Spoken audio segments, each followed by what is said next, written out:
Okie dokie, hello. I know no one's here, and that's all right. We are trying to start a new, at least pseudo schedule. Eventually, we'll hit the schedule that the guides recommended in terms of times, but starting when you're not good at schedule keeping, starting off and just making sure you hit those days is at least a step in the right direction. So, they want us here for sure Wednesday and Fridays at different times. And if we have extra time, Saturdays. So here we are. We are late for our original intention, but that doesn't mean we're too late to catch you, whomever you are. Hopefully, we'll have some friends that are out partying or something that walk in and visit with us later, or we'll have some folks from different time zones eventually come on in. But in the meantime, we're here. We're here and available to offer readings 10 and 20 minutes with rods and cards. And as we move towards other platforms, we are hoping to add some other functions like games, whether that's streaming fun ghost hunting games and things like that, or playing games with the people that are around, like trivia. I don't know yet. It'll probably be a mix of both. But whilst we are here, we're just here. We're going to be here holding space because the skill set of the primary reader here, which is me, but then the other supporters that are around that are empaths and people with other types of skills, like there are like two people that are consistent supports, and everyone has been working. If we're not here on the channel, that doesn't mean we've stopped practicing reading and using new technologies and working on cases and doing private reads. Just means figuring out how to do that on a schedule for the general public is the bigger challenge.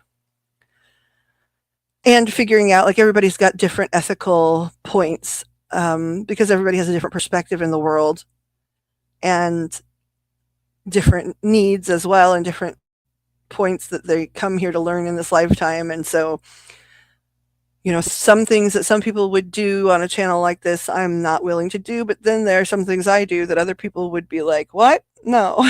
So we're just all different. And so figuring out, what we feel is like just to do in terms of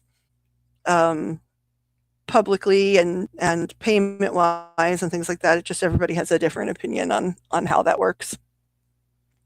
But I very much know that for me, my biggest problem has been showing up consistently online, right? Which is how I meet new people, when I'm not like working publicly with other organizations, etc.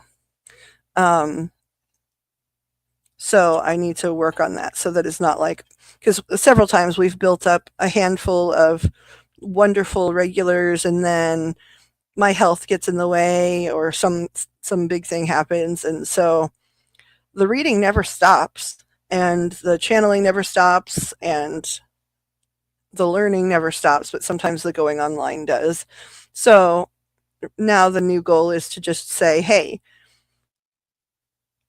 I understand, like, if you get excited about something and somebody's there for a couple months and then they just disappear, eventually you give up and have to find other people to either, become your online social circle or to fill your reading needs or whatever. And I totally understand that. So sort of the point of being here is, even if tardy, we're going to be here on the days that we are indicating. Like the guides say, Wednesday and Fridays are a must. Saturdays are an option.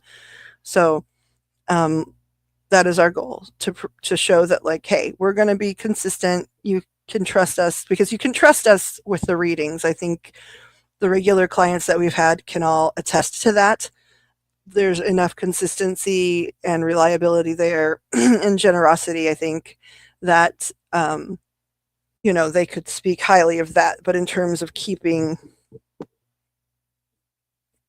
visible, staying visible with regularity, that's where I struggle personally. So, and then because this is my channel, the few people that I work with all the time, right? Like we just keep working behind the scenes, and that's fine with them. So I think I'm done rambling about that, at least for the moment.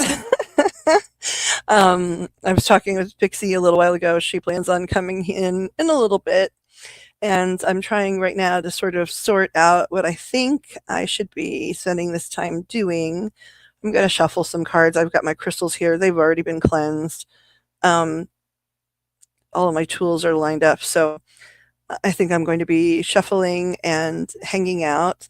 I wish I could play songs that I absolutely love, that I believe help change things vibrationally for myself and others, and that I believe to be secretly healing or even very evidently healing. But of course, royalties are a factor almost everywhere. There are other places where maybe not, but here they certainly are. So we're going to respect that. So I wish I could play some music while we just hung out and waited, but that's not the case. That's fine.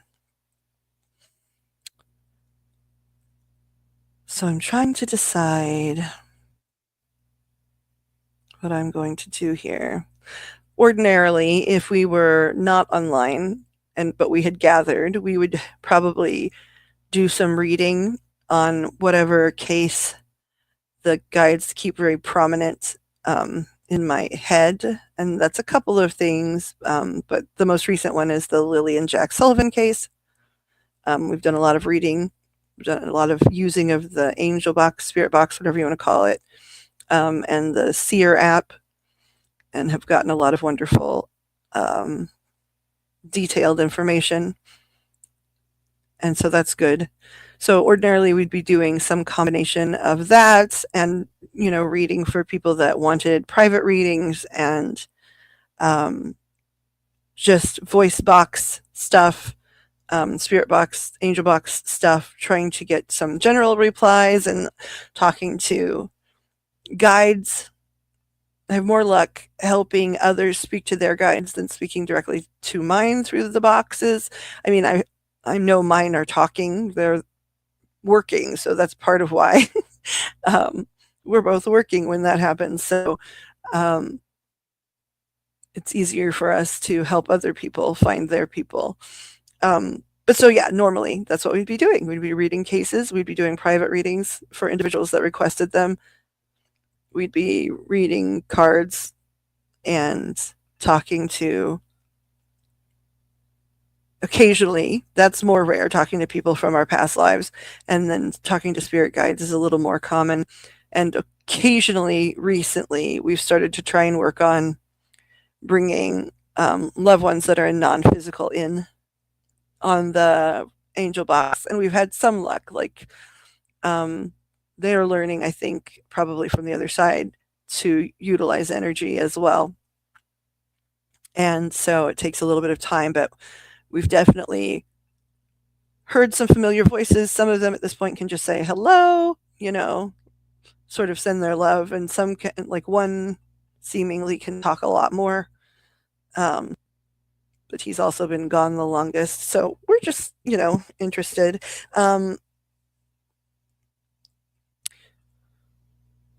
I guess I could technically put the box on and we could sit there and listen to it. I'm not exactly sure how well that would translate. Like at this point, what we've been doing is listening to it live and taking notes.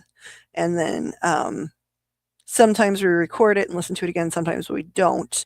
And we just sort of have been maintaining that the things that come in super clearly are, of the most importance. And we understand that if we work energetically, that it'll get clearer and clearer even in live moments. So ordinarily, we would do that, and I might do that. I'm charging the device that has the app on it.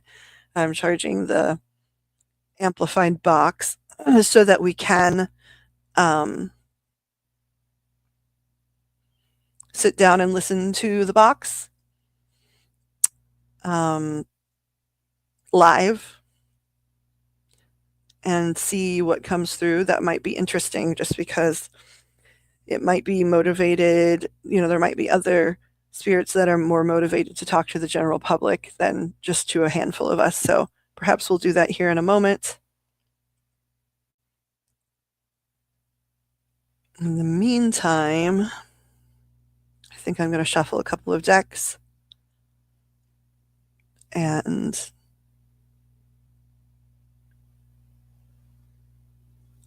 probably mostly silently say my prayers and clear in order to be able to communicate with whomever wants to. Readings would be available at any time throughout this long jaunt we're going to be here tonight. They're posted there on the screen. They were negotiated through Spirit. They, at this point, wanted me to charge a little bit more. I said, I'm uncomfortable with that, so we negotiated and came up with the prices that you see there.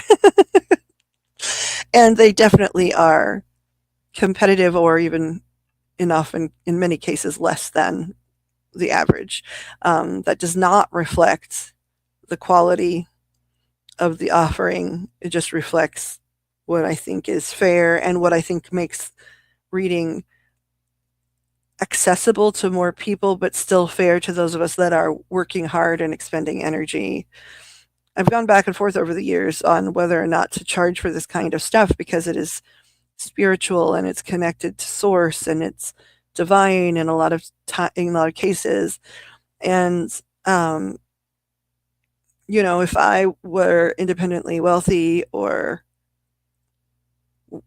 my health was excellent and I could work lots of hours a week doing this and something else, I would absolutely probably choose to make things free, or the majority of things free.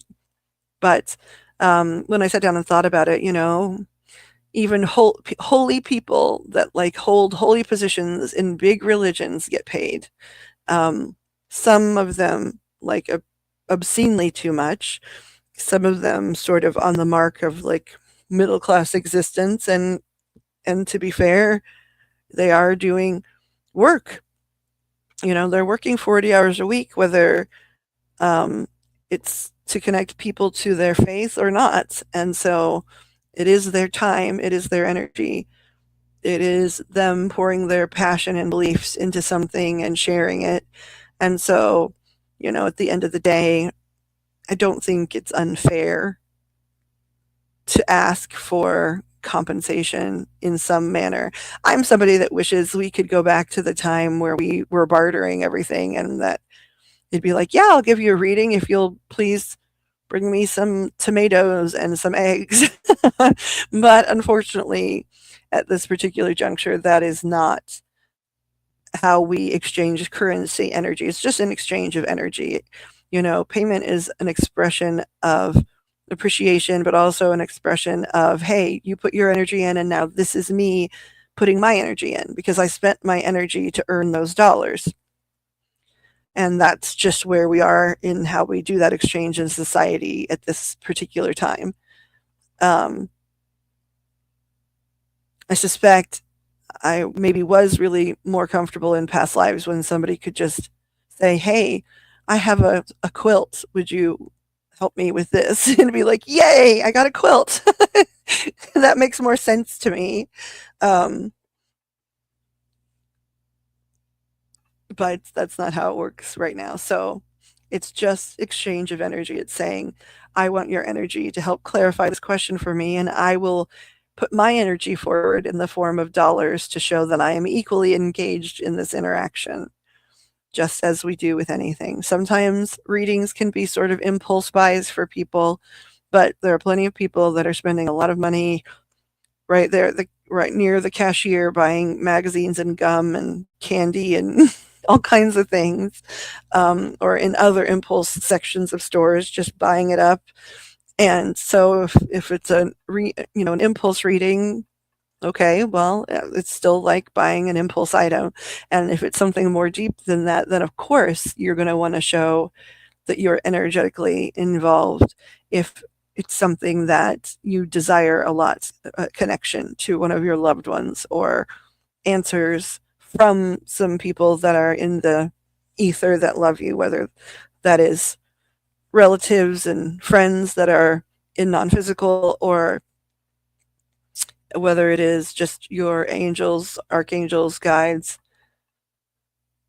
your guardian angels, um, but getting information from those that love you best on how to proceed, getting advice. Um, I'm sort of like an operator, a telephone operator. I just connect the calls, and or like a radio where you're the one that says, "Oh, I hope this song plays," and then the individual in spirit, they are the song and your connection to them. So you're part of that. Your connection to them is the song. Your connection together is the song. They're the song. I'm a radio. I just play the song. But people do have to pay telephone operators, and they do have to buy radios. So even when I objectify myself to that point of being a radio, it still makes sense that there's an energetic exchange. This is me talking to myself about it more than anything else because I think about it a lot, probably too much. Um, I've had other readers say, "Would you stop it? Like, we respect, that for a certain period of time when you first got online, you were giving free readings to first time people because, you believe deeply that they need to know what they're purchasing and understand. But you're giving them readings that go on for 2 hours, and you know that makes the rest of us look bad or makes our job harder. Um, and at this point, we recognize that the people that hit you up online don't realize that this is a lifelong job for you, and that you've done it lots of other places way before you ever popped up on the internet. So even if they don't understand your value, you should at this point be able to express it. And also, that validates some of us that have been working alongside you, either literally or figuratively, and um, also helps explain why we maybe should receive some compensation. So, and then some of them are like, hey, if some people believe it's for entertainment, but it's how they choose to entertain themselves, then that's great. If some people believe it's for education and that's how they choose to educate themselves, then that's great, but they need to invest in it as much as we do. So, yeah, I've had some fellow people say, "Hey, it's really sweet. We totally get it. Knock it off." Knock it off. It's sort of like messing up the curve, the grading curve somewhere. Um, at least that's how some of them feel. And they're all very nice about it. Nobody's ever been mean. Um, and I'm glad they felt like they could tell me, and probably helps me because we're all just human. None of us are perfect. We all have our own hangups. We all have trouble with our, figuring out how to quantify or monetize our worth. Some people find that easier to do than others. I struggle with it, but I've struggled with it in every area I've ever worked in, not just this one. It's not just because this is a sort of different type of industry. I've done it in industries where it should be very, very cut and dry, that a paycheck is there. And so, one of my personal struggles is self value and belief in the receipt of personal compensation, I guess.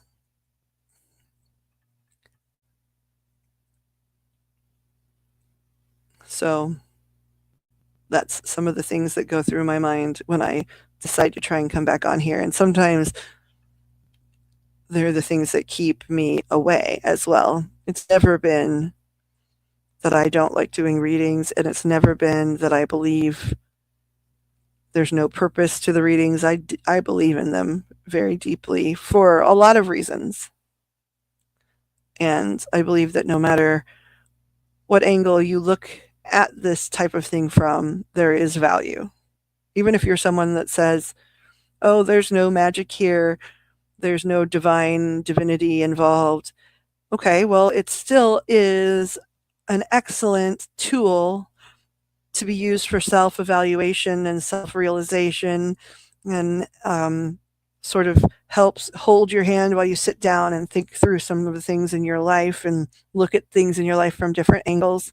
So even people that don't believe that there's any divine involvement, I would hope would own that any type of self evaluation when you're trying to find answers in your life and resolve problems and figure out your next steps is beneficial, no matter what tool you decide to use, as long as it's not hurting yourself or others.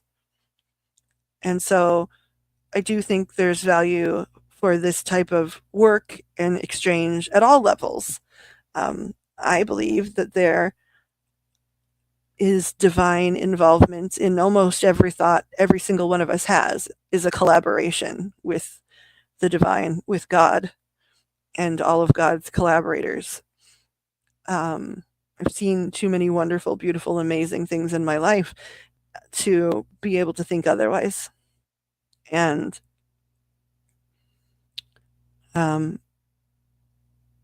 I have had a lot of cynics and even skeptics in my life that wind up sort of frustrated that interactions, it's not really me, but interactions with me and the people, the spirit people that I interact with, has caused them to rethink some things. They've sometimes been frustrated, like, golly, I was at least locked into something, and I felt like sort of comfortable that I didn't have to re-examine, but now I'm re-examining a lot of things, and damn it.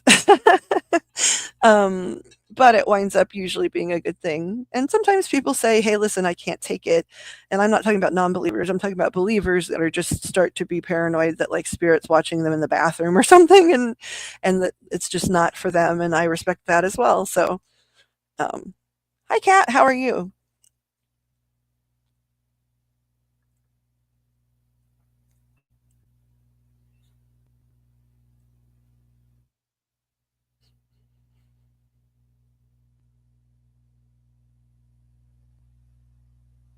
Good. I'm glad you're good. How was your Saturday? Was it busy or quiet?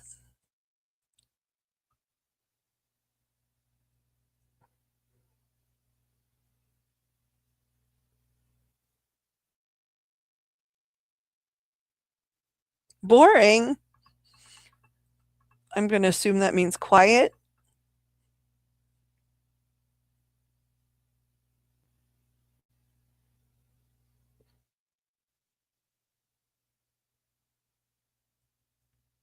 Yep. I'm narrating what she says because it seems like sometimes when this stuff plays back, it doesn't show the chat. And there used to be a button I could find quite easily, and I've been struggling to find it. So, um, yeah. Well, I hope you have things at least in your own head to entertain you. Like I can always find something, even if it's like watching videos on this app, this YouTube app, I can find something to learn, and I get all swept away in it. So I'm sorry it was boring.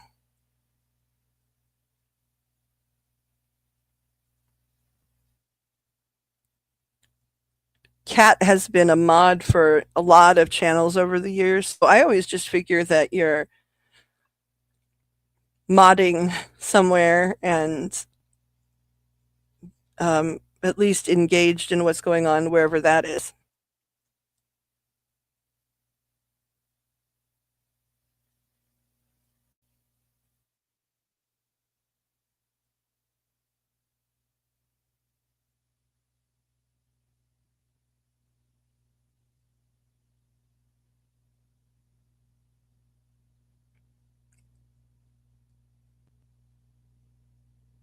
Not so much anymore, just channel hopping.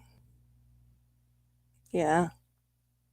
I think modding, I mean, I've said this for years. I think modding is a hard job where a lot of times the mods get no recognition at all. And especially for channels that are enormous, where the mods are actually spending a lot of time and energy like wrangling people and getting rid of troublemakers and stuff like that, I think honestly, for the bigger channels, they should be compensated in some capacity. I don't know. Maybe they are. Maybe there are some, because I know there are wonderful creators here. So maybe there are some wonderful creators that do somehow compensate their mods, but I've never heard anything about it. And especially if you're doing small channels or middle of the road channels where maybe they can't afford to, there still needs to be some sort of recognition or, I don't know, prize system or something, because it's got to be hard to feel like almost like a bouncer at a club, right? Where you're the one that's always coming at the people that are making noise or having to tell people to knock it off. And so, it's sort of like being the school teacher that's actually strict and nobody's a big fan of.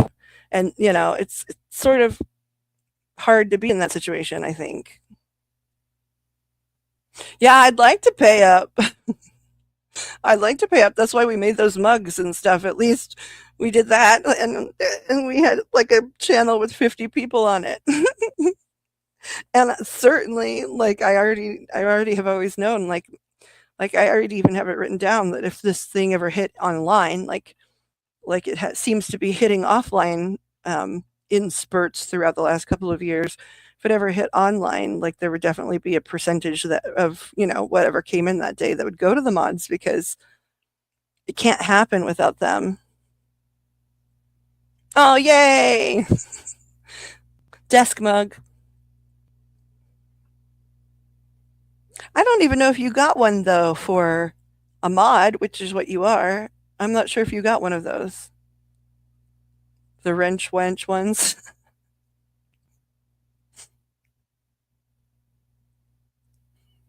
I think I remember you getting a different one.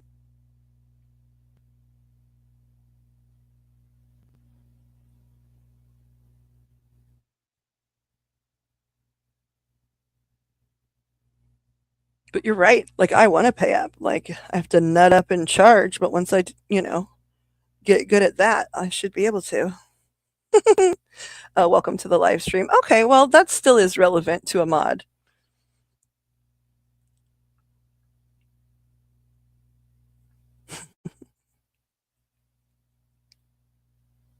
So that's about you and the work you do and the things that you've been passionate about in the past. Does it keep auto-correcting love stream? I think it keeps auto-correcting. It does it to me all the time when I try to write in people's things. And then I go back and go, that's not what I said. That is not what I wrote. Please don't respond to that. Autocorrect is swift these days. Also, it often thinks things that are like, it's like, I didn't type anything even remotely close to that. Like, what are you doing?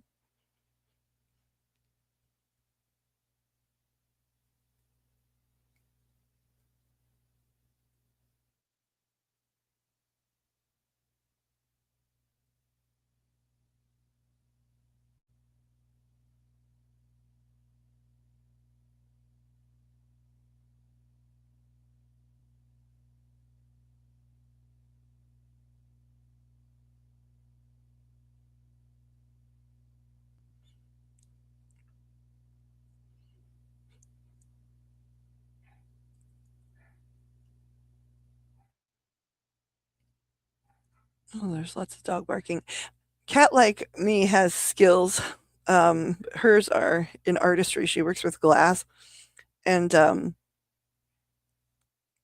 much like myself, like she has skills that people should be paying some considerable money for her art, but neither one of us ever step forward and say, show me the money as often as we should.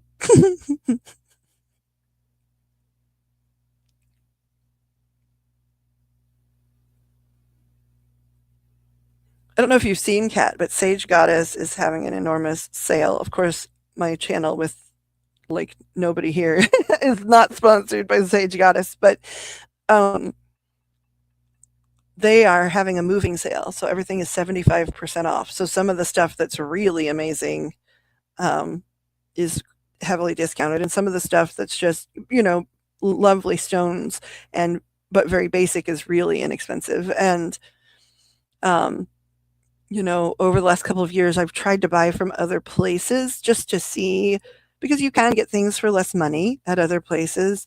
Um, but and like I understand the reasoning behind that. However, I do totally believe, I do not think it is in any way marketing when you know Athena from Sage Goddess says that any crystals or rocks or stones or whatever tools that she sells have had their energy cleared and charged, and that people are coming around and praying, meditating, whatever you'd like to call it, every day, and sending positive energy into their crystals. I see the difference.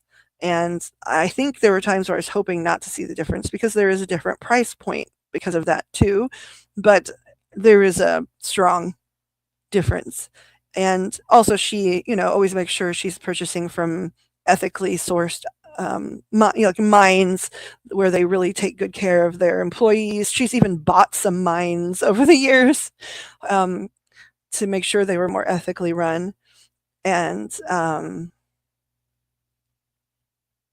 so I can see it. Sometimes, it takes a while for their packages to get there, and it's not like you get updates all of the time, because they are an indie business, even though they're a very popular business. And so it's not like, if you've ordered a few things, you never know exactly when it's coming, and certainly don't know which one is coming first, that kind of thing. But there have been times where I know, like when the mail truck turns the corner, the whole truck looks like it's glowing to me, and I'll be like, "There's something from Sage Goddess on that truck for me," and it is always true. It is always true. So yeah, I went on the. She had a stream the other day where she talked about the sale, and I think had a auction like she does or whatever. But the site itself is, at least as of yesterday, was reflecting that 75% off discount because they're moving.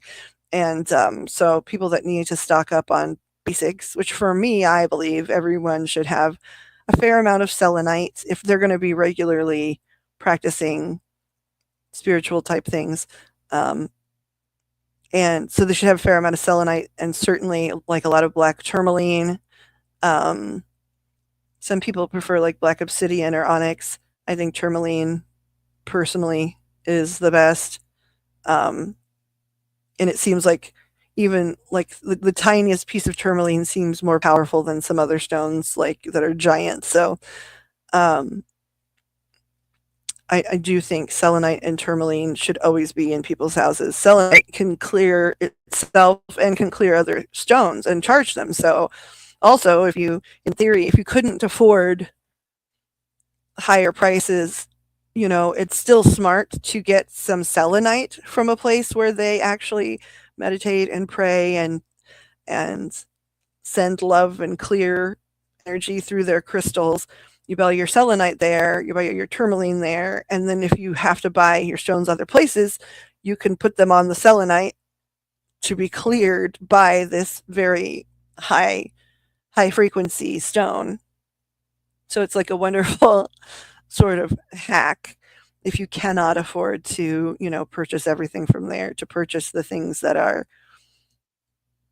can clear other things and charge other things from the most positive of spaces. And then you can put items from other locations near them and on them to receive that same love and to save a buck. Oh, my alarm. Hold on one second.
Okay, it's meds o'clock. Hooray! But at least the thing isn't still ringing. Kat, I don't know how you would feel about this, but when I was yammering to, well, just myself, um, I was thinking about just live playing the Spirit app for a while. Um, it wouldn't be pre-recorded, so it's not like it can have closed captioning or, clarification. But also, as you're the other one here, I would like to know how you feel about that, because if it freaks you out or makes you feel unsettled, I would not want to do that, because it can be a little eerie, even even when like we can actively see the good spirits around. It can sometimes be a little spooky.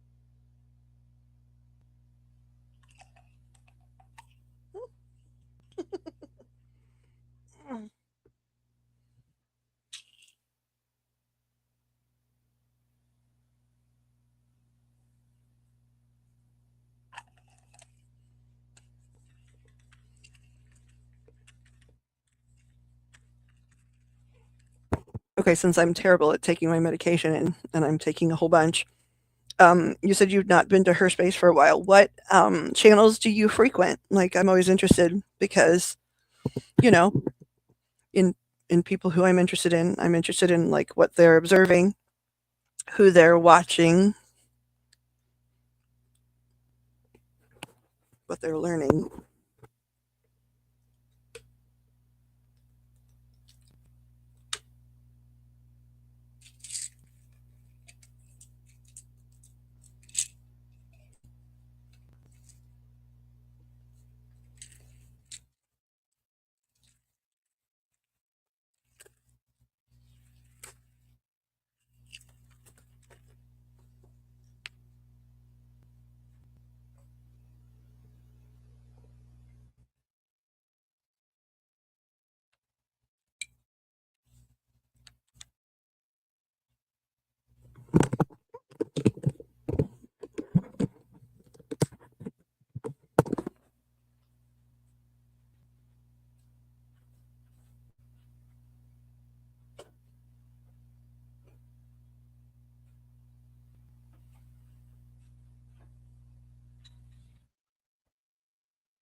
Sorry, I was fighting with my desk chair. It's literally like a junk chair, like people left it out and we cleaned it up. And so I was just literally trying to get it back to the desk, and it was like a duel in order to make that happen. Um, Nothing real regular. Well, yes, it's late. Brain cells not connecting right now. I understand. Do you mean in general, or you mean right now because it's late?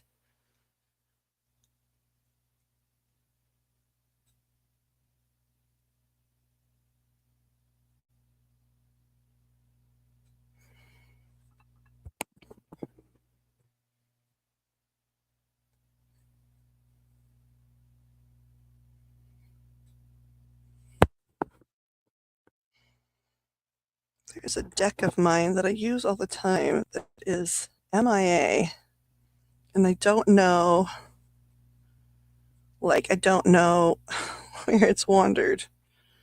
Um, it's super weird because I use it. It's one of the ones I use a lot, and I mean, I have at this point 4 or 5 I use a lot, but like, I don't know where it's gone. No part of me has any idea. These need more love, though.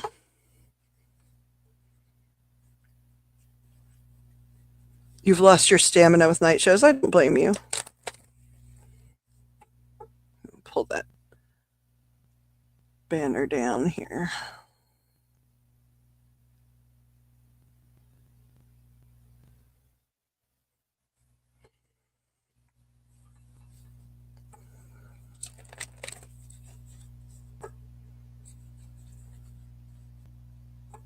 Yeah, I understand. To catch people, you know, Eastern time zone, Mountain time zone, or even like in the UK, I either need to go earlier in my day or like before, the middle of the night when they're first getting up. And you're right in the middle of that, so you're in the worst place. But I'm sure that there are some folks that do evening shows. Although, when I think about it, there's some people that I see that are sort of in the middle of the day, and then I only have one person that I know well that's another reader on here. She's a tarot reader, and she seems to be sort of consistently like right before the standard dinner hour or whatever. She peeks in usually around those times. But she's the only one. I'm sure there's tons of them, right? But like um, even big channels like Sloane, like I see her popping on, at like 10 or 11, but where she is, again, that's like 7. So, if she's trying to catch the same people on her coast, that is technically still dinner time. And then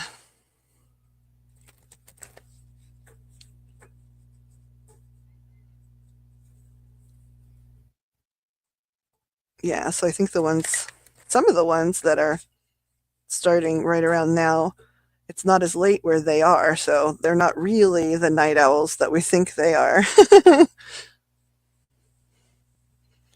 It's just that they are in a time zone where it's not, the news hasn't even come on, the 10 o'clock news or whatever.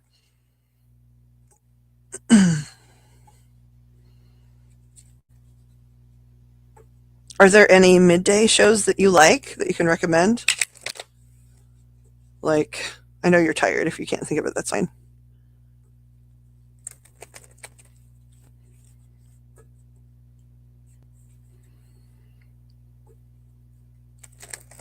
Two people that I admire very greatly are Donna Serafina and Kirtana at Real Tarot. I admire them both a great deal. Um, they're very different energy, I feel like, in terms of personality. Um, and even their approach, in my opinion, is quite different. But I learn a lot from watching them, not just about like spiritual stuff, which of course I do learn some of that, but I also learn a lot about, especially with like Kirtana, about boundaries and fairness and reliability. Yes. Oh, yeah. In terms of crime, yes, I love Plunder. She works very hard um, to bring the information. She certainly puts her money where her mouth is, and in splitting the fees to get transcripts and phone call audios and things like that. And then she puts her energy behind it too, in the sense that she goes into actual prisons and does faith work, and um, is on a mission to help. So she really is someone that you know um, she just she follows everything she does up with action. She's not just running her mouth; she's working hard to be redemptive and help redeem the people that can still be redeemed, and or that want to be, because everyone can be, but the people that want to be redeemed, and then to follow along with the cases and still be, the woman of faith that she is. It's hard. It's hard to see these things.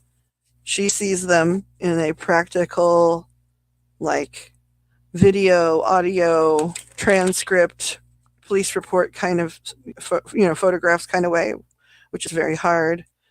Some of us see them like in sort of psychic, violent, watching fights and deaths and things.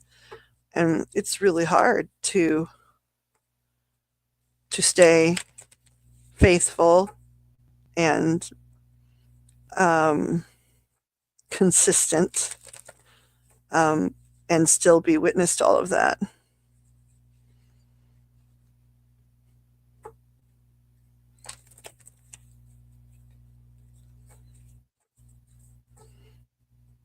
Yeah, I watch a fair amount of true crime stuff. I'm trying to think. I think I've lately been watching a lot of, like, I think they're called hidden true crime. It's a wife, and then her husband is, I think, a psychologist or a psychiatrist.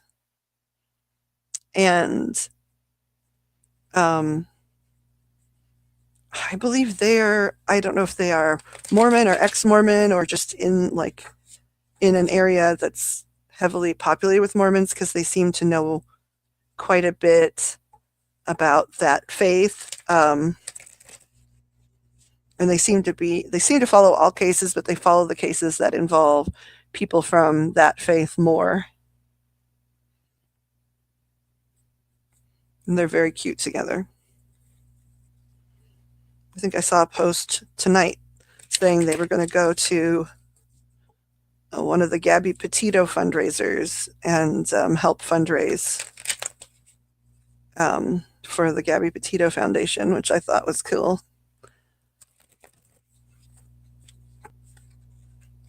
And then I just think they're so cute together, to be honest. Oh, Guilty of Crime. I don't know if I know that one.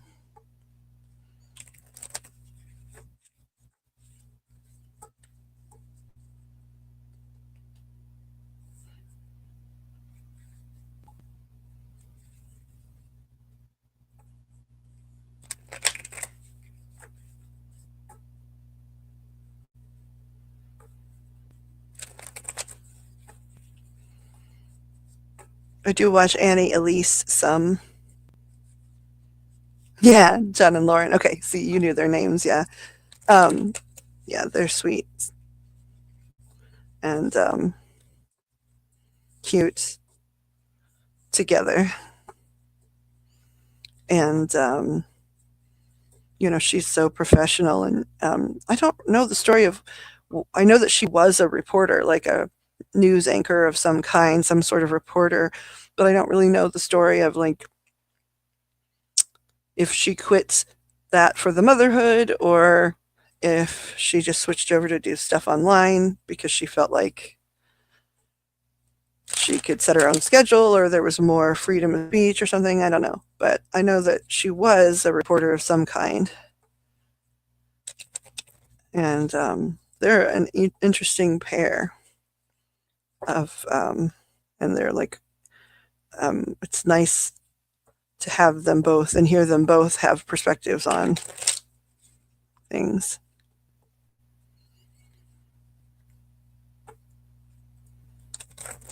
Oh, there's another one that I've been watching, and I'm not going to get her name probably, but she's actually a cousin of Lori Daybell's, and she started interviewing people. It's not as much about crime, and it's not just about the Daybell stuff either. It's about other crimes, but she did start interviewing people that, like, friends of the family and friends of the ex-husbands and things like that.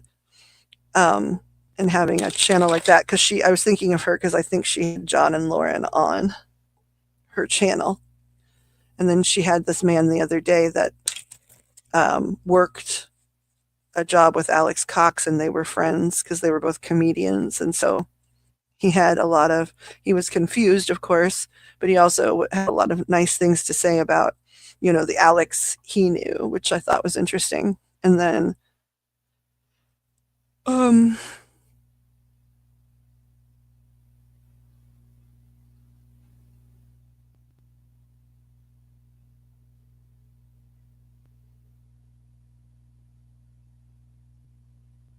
Annie Elise, yeah, because she's got a lot of Kresha.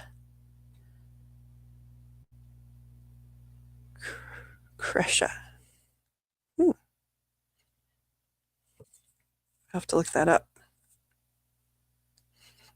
I'm going to screenshot this so I don't forget.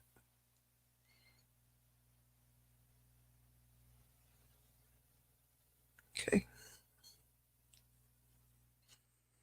Um,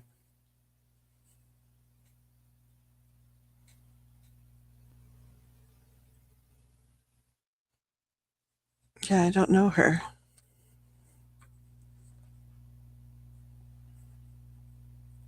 Okie dokie.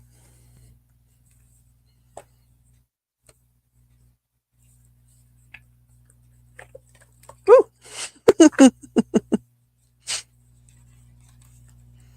Things slid right out and flipped over too. So where did we start flipping? I wonder if I had these.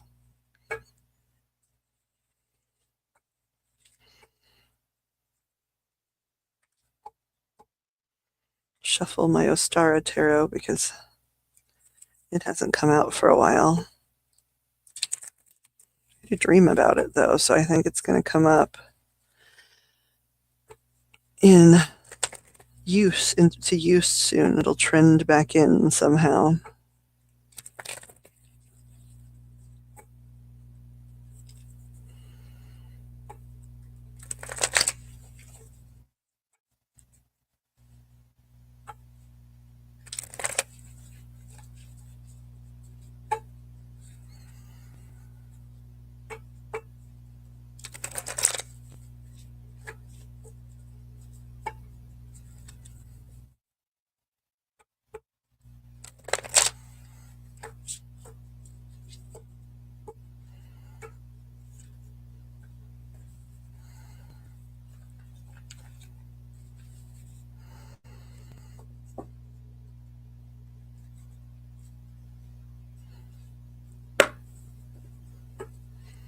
This one's the Joie de Vivre tarot. The Paulina Cassidy deck. She's got quite a few. She likes to draw. I think she's the artist as well as the author of the deck or whatever, but I think that she has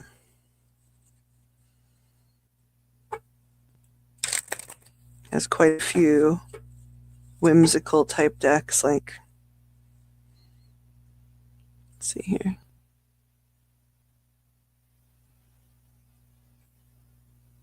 They're very whimsical. Here's the moon.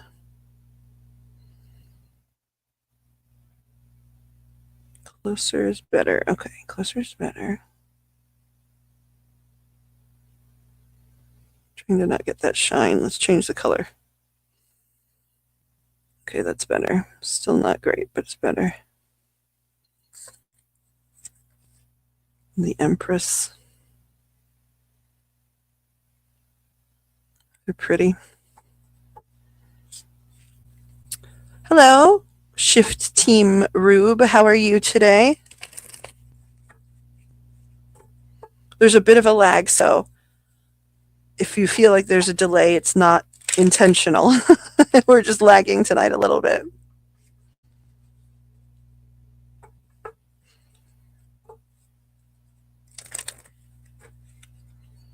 I suppose it depends on what kind of question it is. We are offering readings.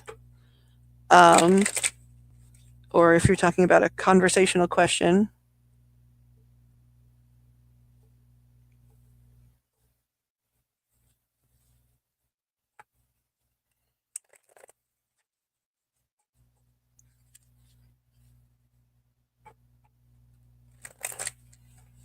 Hold on one second here. I was just shuffling things since it was quiet. Give me a second here. Shift team.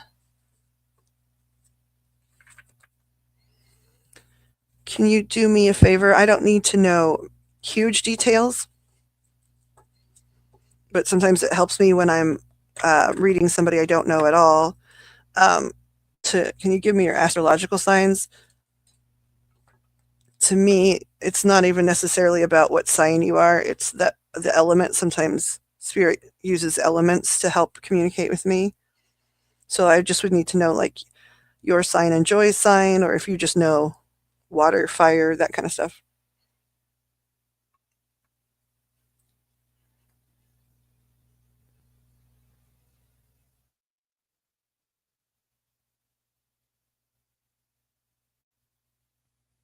Okay, thank you. Normally, and I'm going to get yelled at, normally, um, I would be charging for 10 minutes, but there's been a tradition of doing a free read for newcomers. So we're going to go ahead and just see. Guides, are we going to be able to answer this question about Rube and Joy?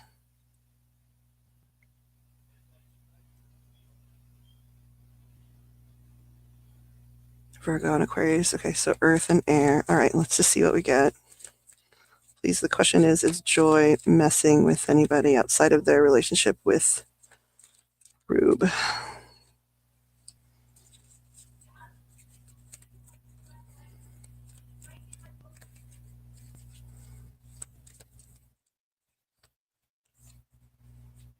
Hmm.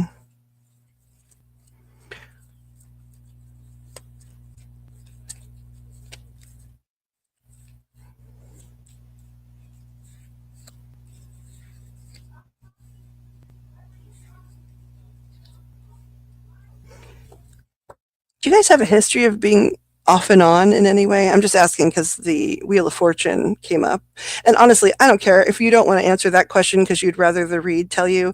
I'm just trying to converse with you because it connects me to you. So if you would just rather tell me your favorite color or something, that's fine too. But the Wheel of Fortune to me seems like things seem to sort of go back and forth between you two. So have you had a history of off and on stuff? Because this is about reliability and sort of switching back and forth and not having very many options, which I think is interesting when you're asking if she's pursuing other options or. Okay. I think that was relatively recently. Okay. You get clarifiers, guides. How many are here? Okay, you gave them already.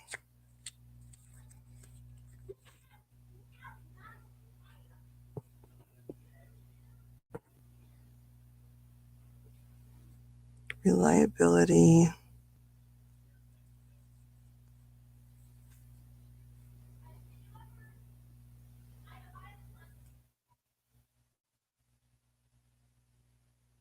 Not very many choices that tempt them. Knight of Swords, not very combative. Okay, let's see. Can you show me, guides, can you show me in this relationship, can we do one for Rube and one for Joy, please? Right now, Rube, it's not looking like it. What this says right here, right, is it's talking about reliability and giving up the fight. It's sort of like, I suspect, just with your signs, right, that you feel like potentially, traditionally anyway, you would be the more reliable, like, stable is not the word I want to use because I don't mean somebody's like emotionally unstable. Just more like regulated and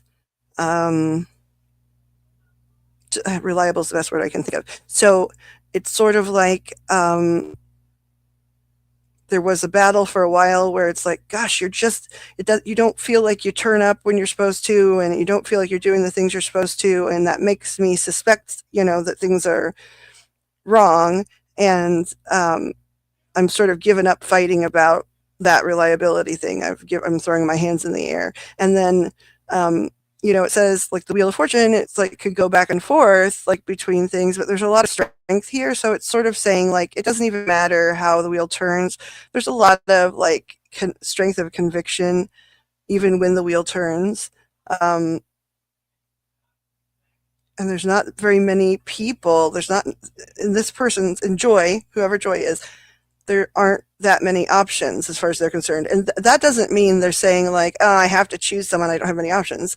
I'm saying in their mind, they only have one partner option. So they're not tempted by a bunch of options. That's what's showing up here. I'm still asking for a card for you and a card for Joy. Can I get a card for Rube first? That represents where Rube is standing in this dynamic. Whoop. That just flew out. Okay. And then can I get one for Joy that represents sort of where Joy is energetically in their dynamic together? Oh, we got a couple. Interesting. Okay. I'm going to tell you what I see here. Okay. What I see here is, okay, you came up as the High Priestess, which is like someone who's sort of really in tune with certain things anyway, right? And who sort of, I guess some people would say like in relation to this, right? Because things can mean different things, I guess, depending on the reading. But in this case, sort of means the more the older soul of the two of you, but like the dynamic, Aquariuses are tricky in general because they seem like they are disinterested and flighty, but they're also really independent. And so sometimes they're just pursuing their other interests. They're not really pursuing another person. And they just get caught up in what they're interested in doing. And that doesn't mean they've forgotten about you, right? And so the way you came up is sort of like feeling very connected in this relationship, right? Feeling like when it's good, like it feels like the right thing, feeling like you understand the dynamic until, okay, they wanted me to pull another one, so hold on. Rube understands the dynamic until what? What happens that makes that falter? Oh, that flew out too. Okay. And then Joy comes up as the Four of Wands, which is actually like, quite romantic of a card. And then the Three of Pentacles on its head. Okay. Three of Pentacles is about getting together and planning and the organization of things. So to me, if I were just reading what's sitting right here, right, I would say what's going on right now is they still feel really like affectionate towards you. I don't know, if in love is right or wrong, depends on just how you guys do relationships, right? But they feel very connected and very affectionate and like you have their affection, but like they're planning, right? They're wanting to get together and make a plan to organize your relationship, right? To give it some form of structure or even just organize day-to-day things. They're not interested in that. That's not like they don't need, like, okay, like for example, if you didn't live together, for example, it would be like you would like it best if you knew what days of the week you were going to spend together and what days of the week you weren't, so you could plan things. And you could also, likely being the romantic that you can be, plan things for the two of you when you're together, whether that's sweet little gestures or not, but just sweetness things, right?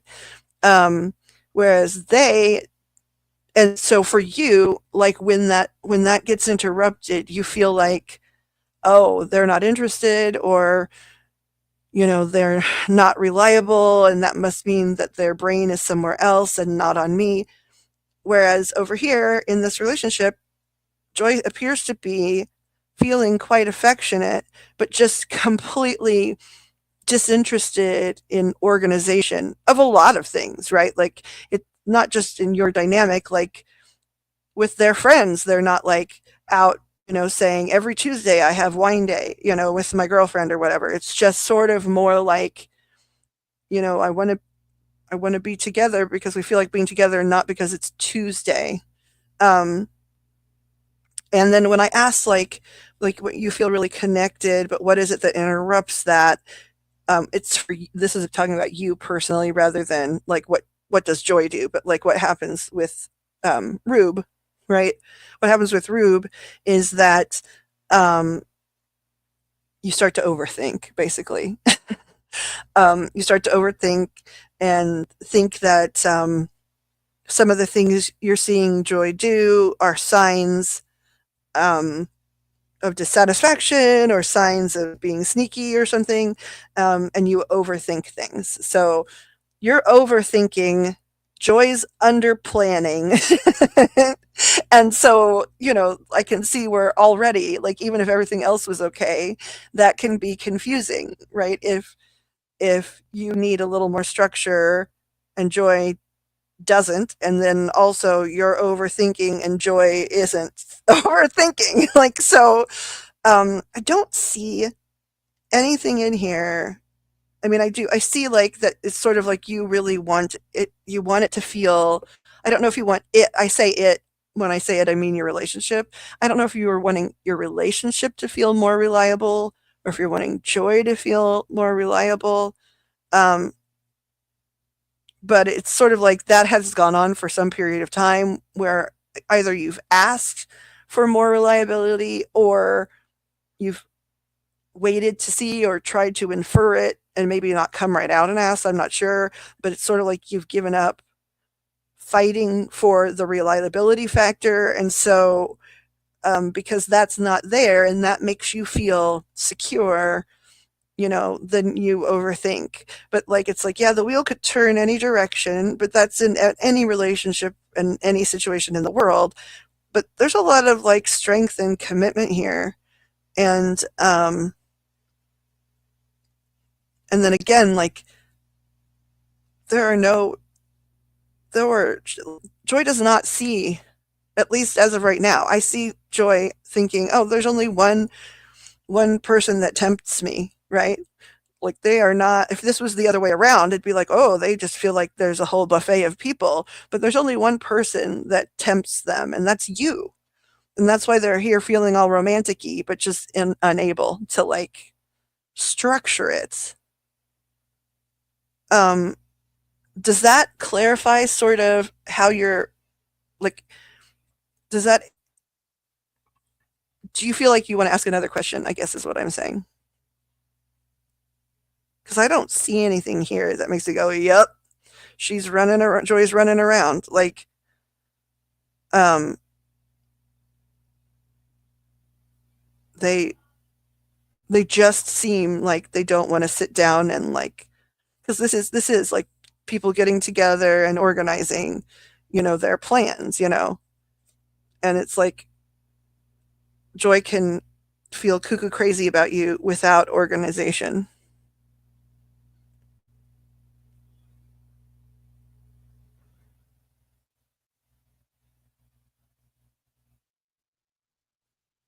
Oh, yep, that's me, overthinker. It doesn't look bad. I get nervous when people ask me that question. Sure, I can do that. Hold on one second here.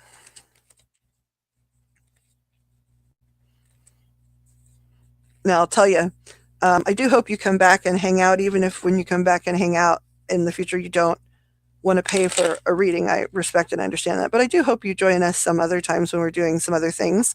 Um, and sometimes I will have the prices posted, but like you're new, I'm happy that you're here. I'm always excited, whether it's digital real life or 3D real life, to meet someone new. So it's nice to meet you. Okay, let's see. Um, let's see. It's just a message from her iPod and started overthinking. I see. Okay. Don't have a question. Can she see how she's been feeling? Okay. Can we see, please? I mean, we those two cards where she seemed very affectionate, like that was also how she's feeling. But let's see. I keep saying she. I don't know. Joy. They are feeling. I'm old. I'm sorry. So, how is Joy feeling about their relationship with Rube lately? When you say lately, if I ask like in the last um, month, does that feel like enough time, or would you like it to be 2 months? Like how Joy's been feeling lately is sort of subjective.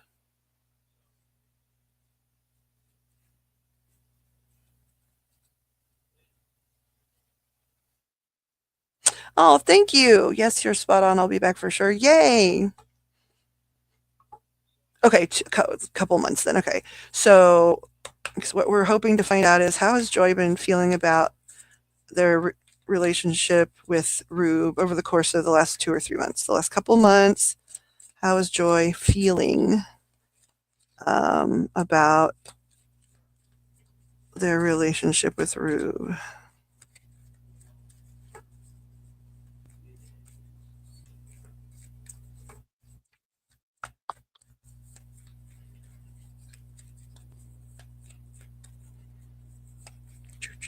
Okay, so that flipped. Okay.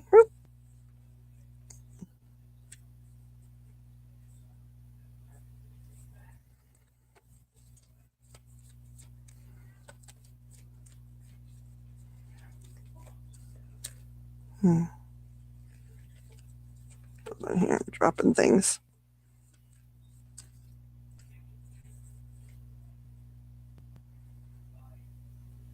Can I get some clarifiers here, please?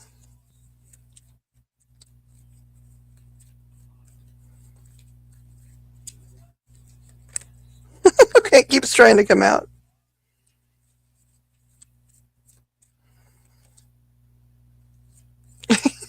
Just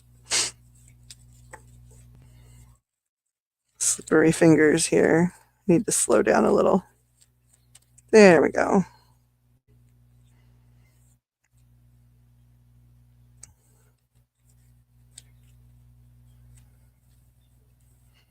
Okay. Let me ask this. So you said there was like a split. Um, was the split sort of right before the 2 or 3 months? I'm asking that because that's what that looks like here. It looks like there was a split, and it was due to sort of the organization and structure or lack thereof. And then, so things sort of ended or fell apart or however you want to put it, so that you could build something new, right?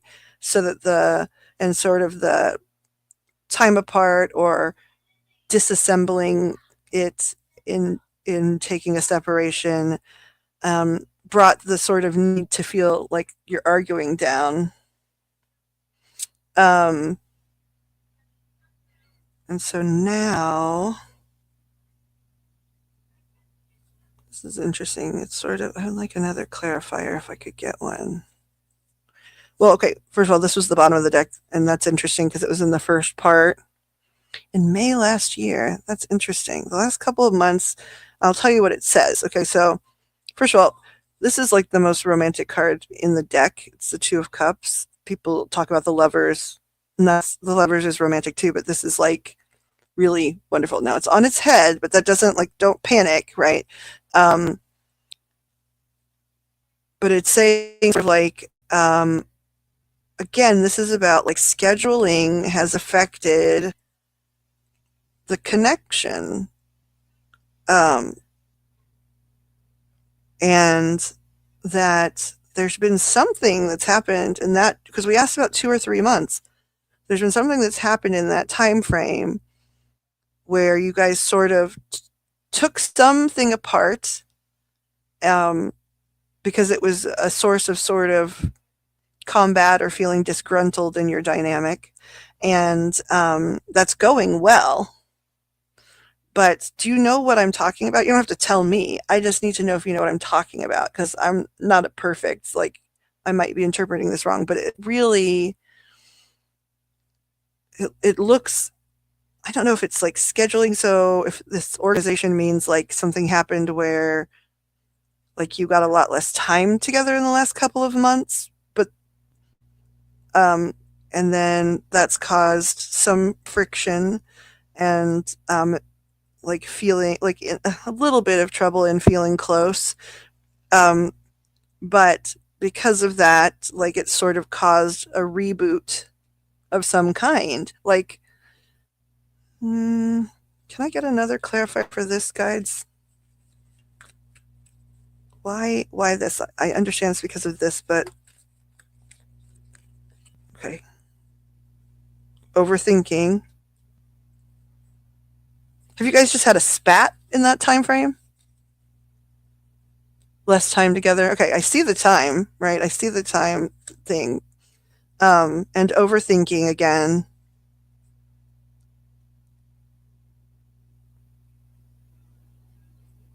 Trying to understand. So, like, so that makes sense, right? That it's like you feel less connected because, because of the time and the scheduling and the overthinking. So I don't know if you guys have talked about it or if Joy is just very aware that when you guys don't get at this point, right? Because she knows her partner, or Joy knows their partner. So like I don't know if they just know you're overthinking because they know and love you, or if, because I know it's not them overthinking, but overthinking has is this is an undertone to like what's gone on in the last couple of months, and then um, that caused some kind of restart. It's the tower, like the tower is means people get scared of it, just like the death card, like they think it means everything's falling apart, but usually it means like um, we took something apart so that we could restructure it, and that and in doing that it caused less friction. So I don't know if like in the last couple of months there was just a conversation about we have to commit to at least calling each other or seeing each other a couple times a week or whatever it is. Maybe there wasn't a falling out, but there was some discussion. Something went on where because it's better now. Like that's the thing. That's what's interesting to me is that you're saying there um, haven't made any changes because it's I see the scheduling and that overthinking, but then that has caused some new old aspect of the relationship to or function, maybe not even the relationship, but just the way you guys choose to function to sort of rebuild a new way, and that's made it feel less like it's made Joy feel less like there needs to be arguing. That's the best way I can put it. And as a result of that, like it feels it feels pretty good. I'm trying to understand. And then also the Wheel of Fortune, which before showed up as like it sort of feeling like it sort of could turn at any time because of lack of structure or whatever. It stopped moving, which is a good thing in the relevancy of this reading, right? Um, it means like it's not so like um, randomized. It's more locked in and more secure. Can you guys, can you explain for me? Let's go here. Can you explain the moon to me? Okay, let's flip that.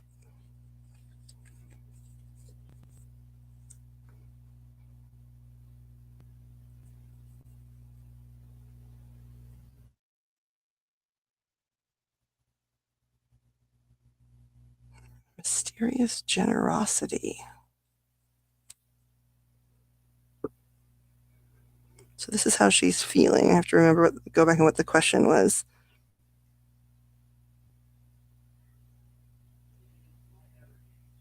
Feeling like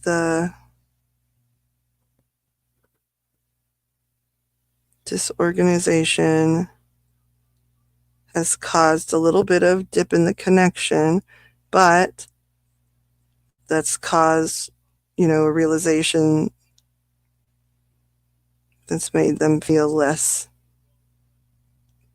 combative and things are good. Okay, so what realization? Is it just that guides, like, is it just that um, in not seeing each other as often, like, there's a realization of, like, how important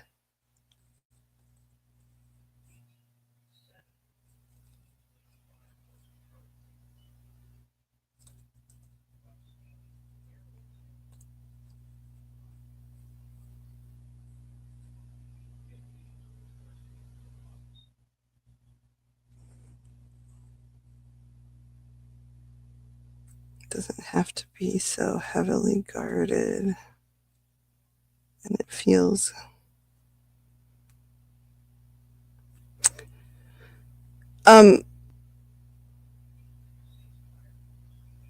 jobs are causing less time together. Okay, this is what this is saying, and then you tell me if I'm like just a dum dum. What this seems like to me is, um, now that I have everything, all of the questions answered, it sort of feels like, yes, we don't get enough time together, and even Joy agrees with that.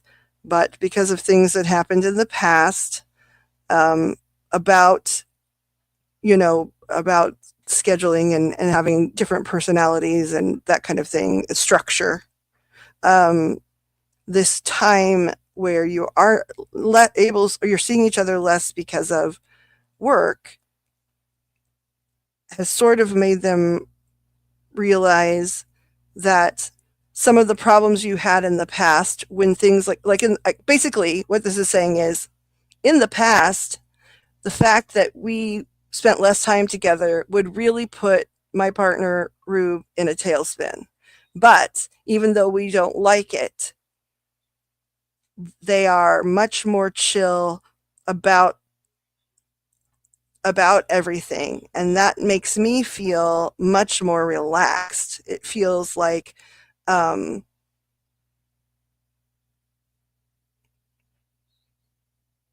like they worry less about compatibility. Like, I don't think they were worrying a big time, but like, it's just sort of like, hey, yeah, this sucks, but because there's less strife about it, even though we're not seeing each other as much, I feel much more sort of comfortable and at ease to be myself.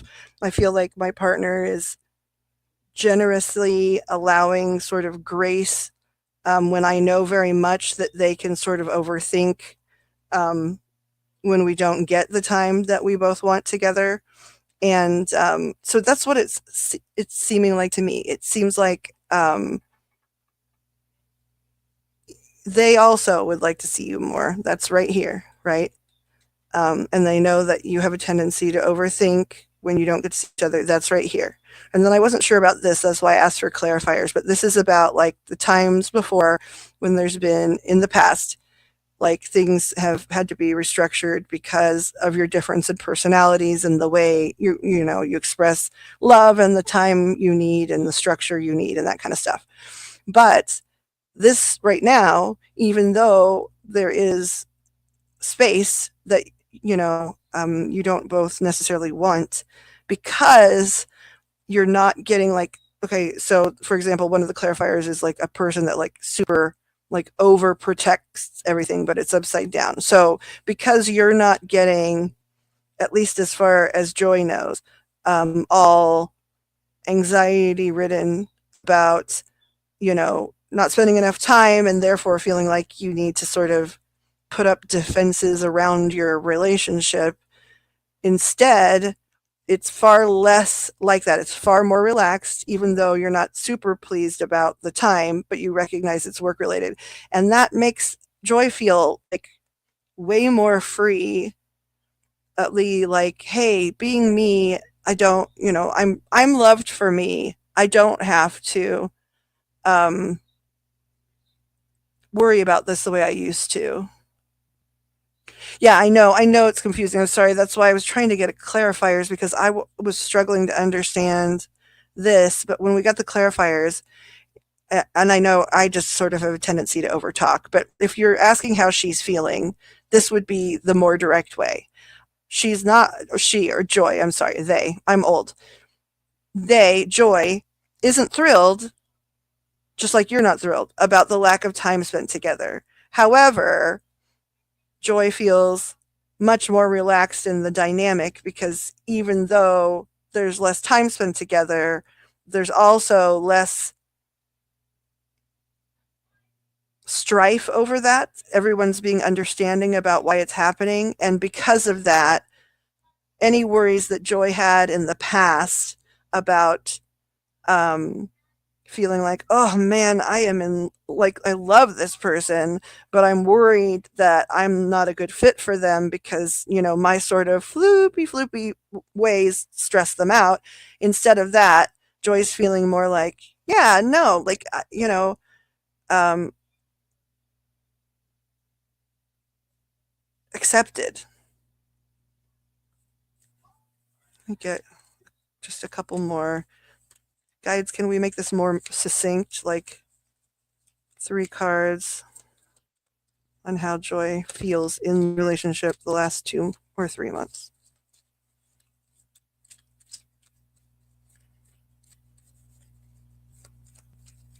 Whoop, fell down on the floor. Ah, good. Good. Missing you. Missing seeing you. I'm getting one more here.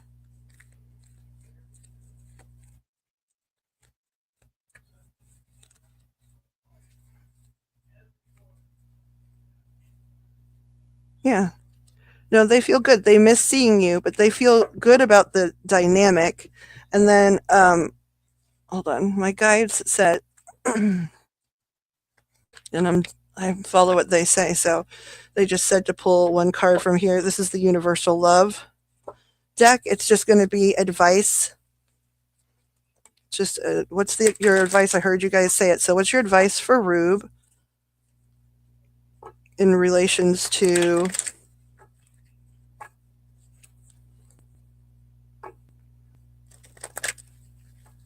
their relationship with Joy? What is your advice?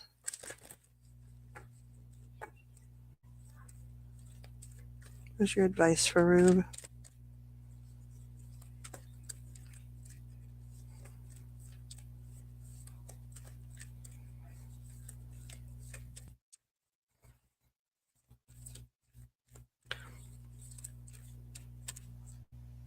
Nope. Listening is the card, which I'm not sure I've ever gotten listening, so I'm going to look it up in this little guidebook here.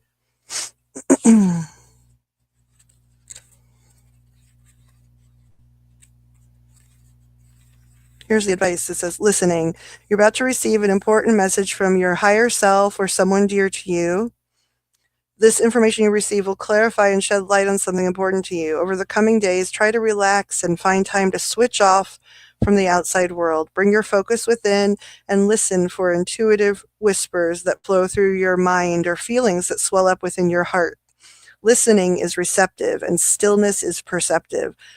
Listening is more than holding your tongue while you wait for the other's chance to speak. It's quieting your thoughts, feelings, and assumptions so you can receive a message clearly and wholly. An overflowing cup can hold nothing more. Make space in your heart and mind to receive any messages coming your way. So that just means, okay, I hope you don't mind cussing because I'll just tell you what my guide said.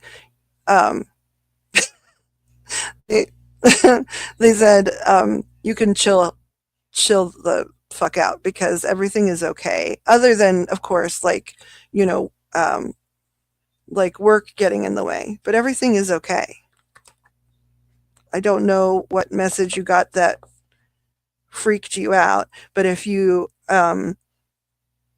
sort of take some time, especially when you're working a lot and you're already a really reliable person, somebody who wants to really provide stability for anyone they care about.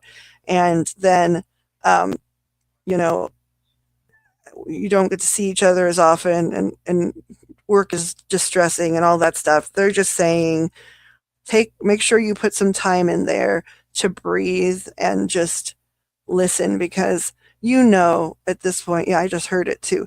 Joy, even if there have been troubles in your relationship in the past, um, there will always be troubles. There's no such thing, right, as a trouble-free relationship.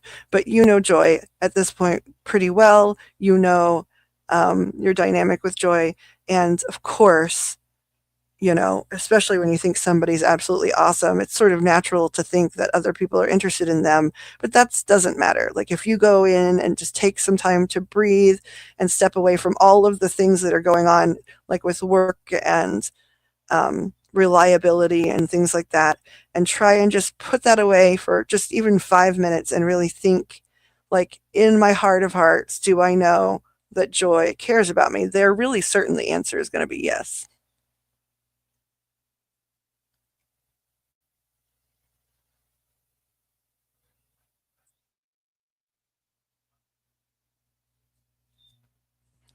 That first part of the reading, that person there, Joy, was not doing anything with anyone else. And then in this part of the reading, um, like, they feel exactly like you do. They'd like to spend more time together, but they also feel really understood, and like they have a solid understanding of who they are in the dynamic with you. I'm just going to ask straight out.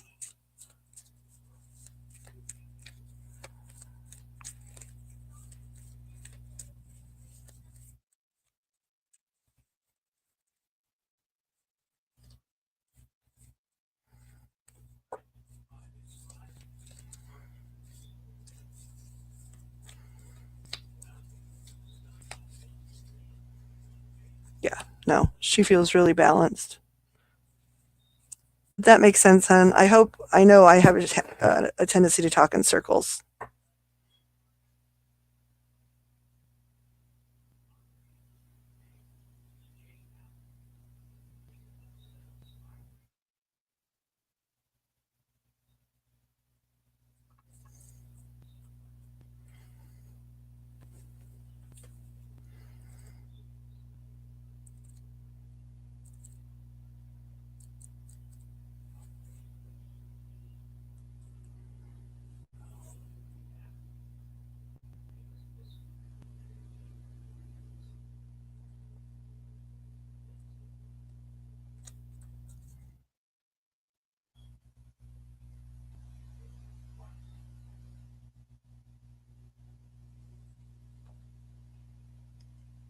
Did it? I hope so. I know well, and if you're an overthinker, you probably at least understand an overtalker a little bit.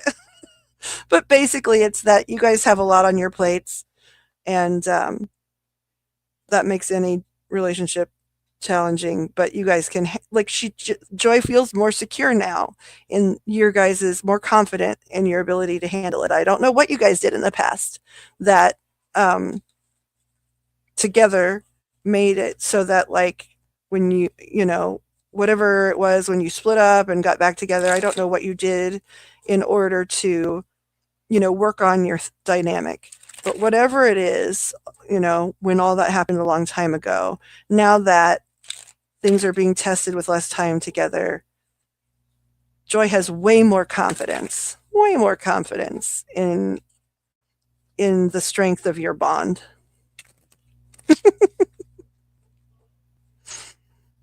I'm glad it made sense. I'm going to bring on my sitter, who's going to be like, "Why did you just do a long reading when there are new rules?"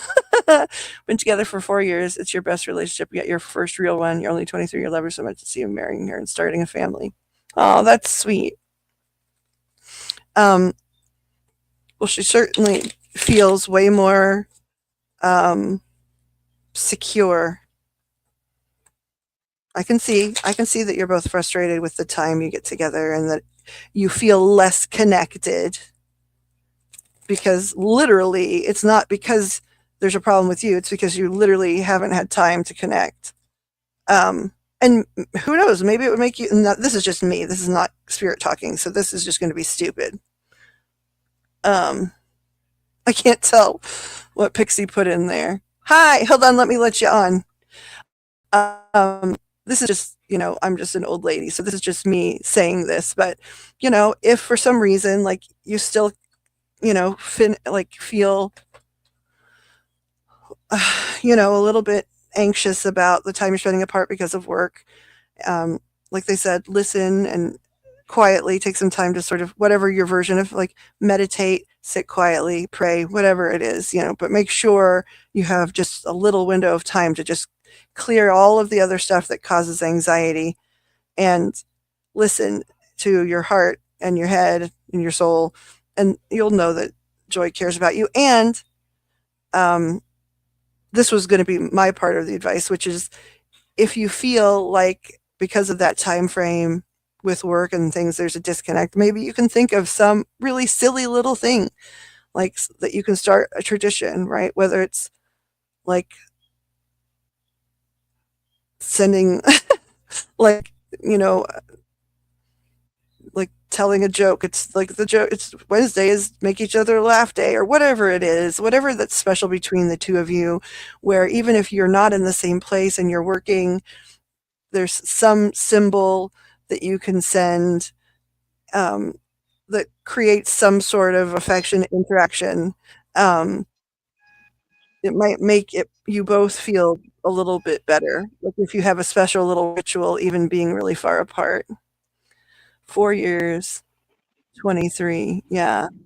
Um, and there's a lot of stuff like in that 4 years, like my gosh, like those are the years, right, where people are becoming adults and having full time gigs and you know, um, thinking about building a future that's well structured and safe and all that stuff. That's a lot. That's a big time in your life. And then to be madly in love in that time frame too, you know, of course you feel like, woo! But it all looked good. Like there wasn't anything there that looked like, uh-oh. Do you hear us? See, that's my that's my reader who's like, all right, you could give them a free first reading and break the rules, but now you're What done. happens when Hollywood's beloved maverick meets late night's most ruthless host? Wait, hold on. No, that has nothing to do with anything. I don't know what that was. Pixie, this is Rube. Hello.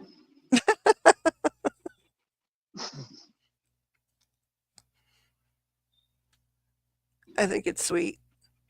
I'm trying to remember. Yes, it sounds very sweet. I understand being worried about it too, but I tell you, you very clearly have I your feel act like together. my cheeks are flushed. From the sweetness of it all. So, Yeah, well, I think too, can you Pixie, like, we're both old ladies by comparison, like, can you even remember, like, at 23, like, to have all of those things, to have that reliability in a person plus all of the stress of work and stuff. Like, I was a much bigger mess than you are, Rube. At 23, you're doing great.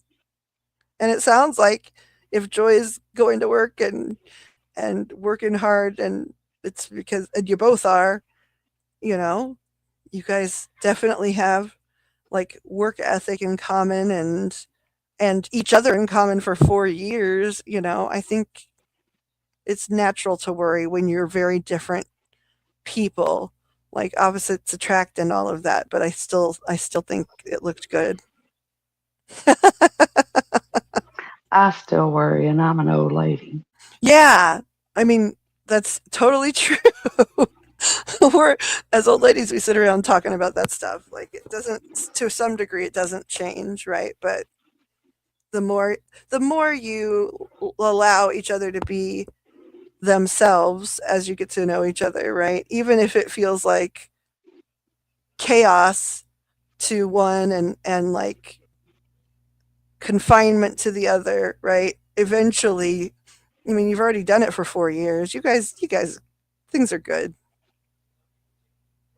Which I'm so relieved, honestly, because when people ask that type of question, I'm like, I'll tell you. I'll tell you if the cards flip and say, yep, they're screwing around. Like, I'll tell it, but I just really hate being the messenger.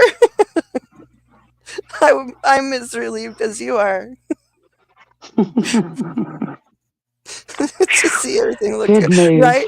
Yeah. Oh, thank goodness. It's good news to deliver, not bad news. Thank heavens. Yeah. Had enough of that for today.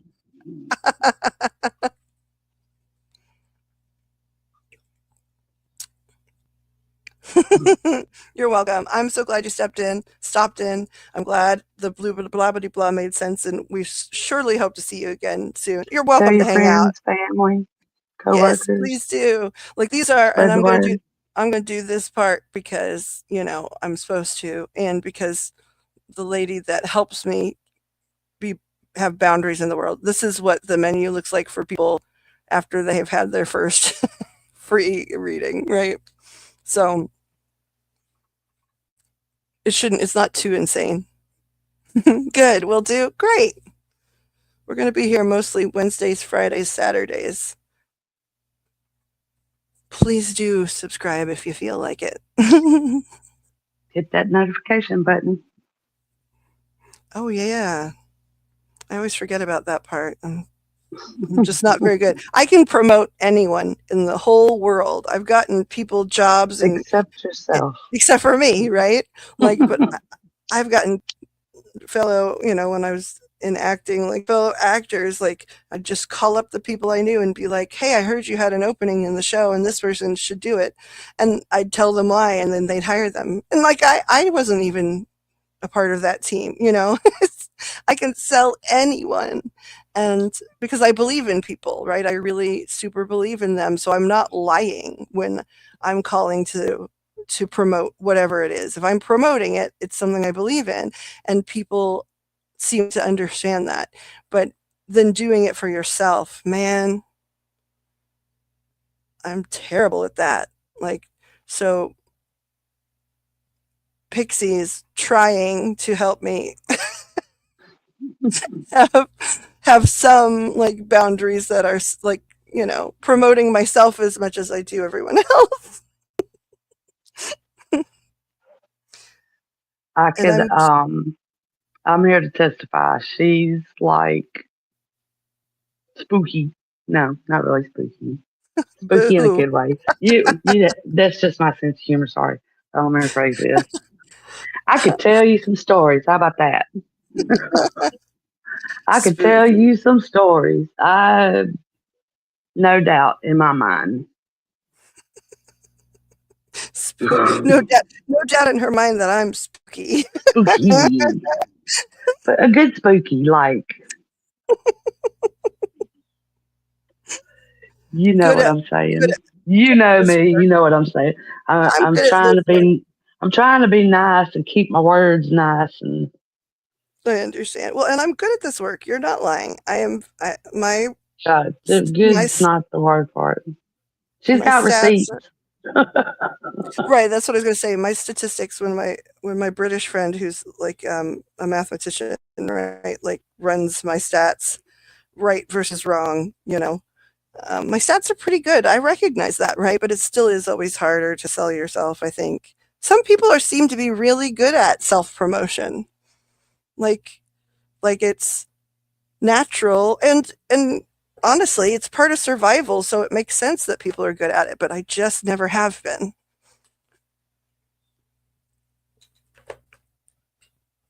So I have to surround myself. Yeah, she's the real deal. And she got receipts. We all got some receipts.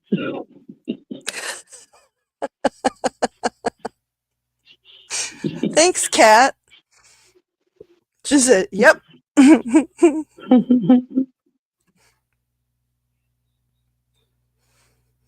Oh man, those were some sweet cards too. Like I know that I'm pretty Look, I sure. was serious.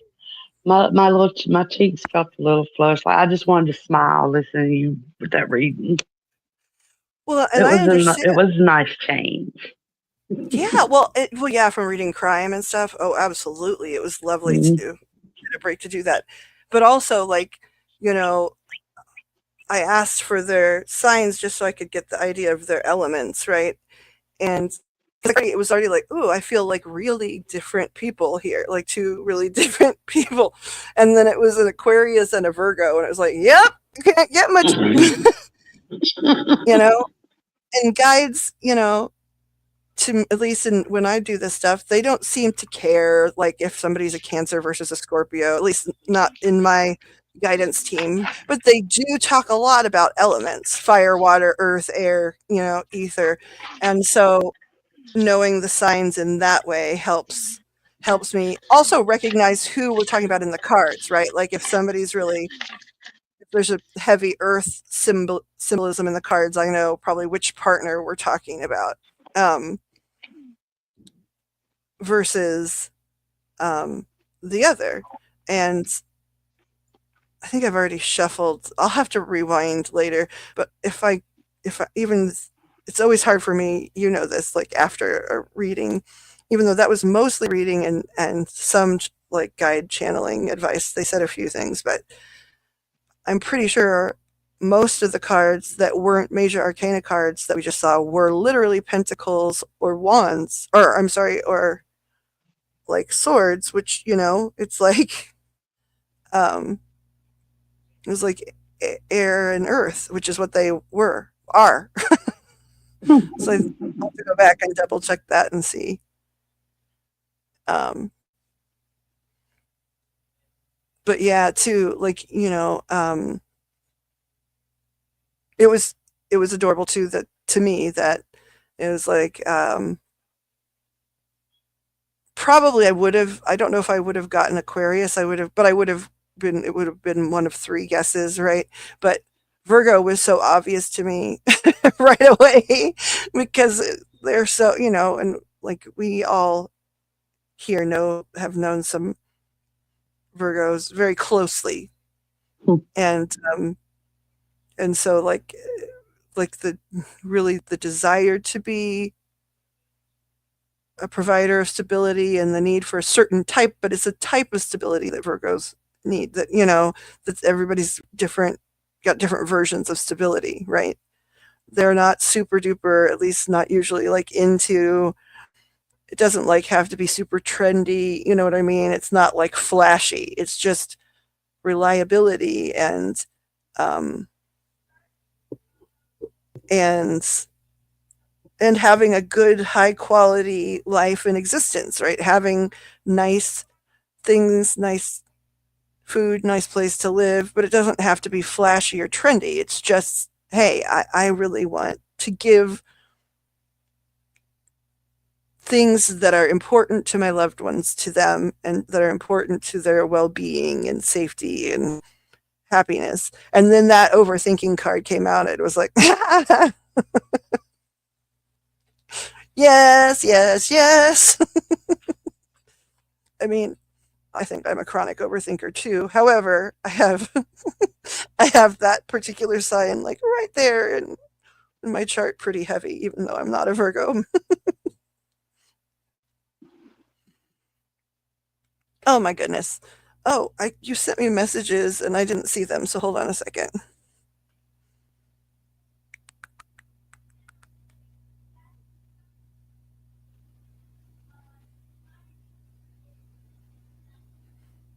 Move your stuff. What stuff did you move? Can I ask that here? Oh, like just my phone and all my cords and my tablet, notebook, pen, pencil, ashtray, cigarette, um, my broccoli, You're chopping broccoli. my broccoli, and my Dr. Pepper. Wow. You've got the Sam Fish, from here at my house, like happiness um kit right there. Mm-hmm. Down to the Dr. Pepper. Oh, God. Look, I better not wake up and there not be a Dr. Pepper in that fridge. What do you mean? That's all I'd drink is Dr. Pepper. Yeah. I mean, he does coffee here, I but mean, I start sweating when we run low. you start sweating when you're out of Dr. Pepper. Is that what you said? Or No, when I start running real low. Yeah, I've been like that with Diet Coke for a long time, but something's been going on like the last month Mama was a Diet Coke drinker. where it's like really different all of a sudden. And I keep Googling to see if other people think it's really different too, because it is really different in a lot of the cases we've been getting. And some people are asking, but they have not like acknowledged any change yet. Mhm. I remember when I was a kid, she used to drink Diet Dr. Pepper. Yeah, that's probably good too. Because I can remember when the Diet Dr. Pepper was, like when, back in this showing my age, back in when they had the glass bottles, when the Diet Dr. Pepper came out. Oh yeah. And then somewhere along the line, she switched to Diet Coke.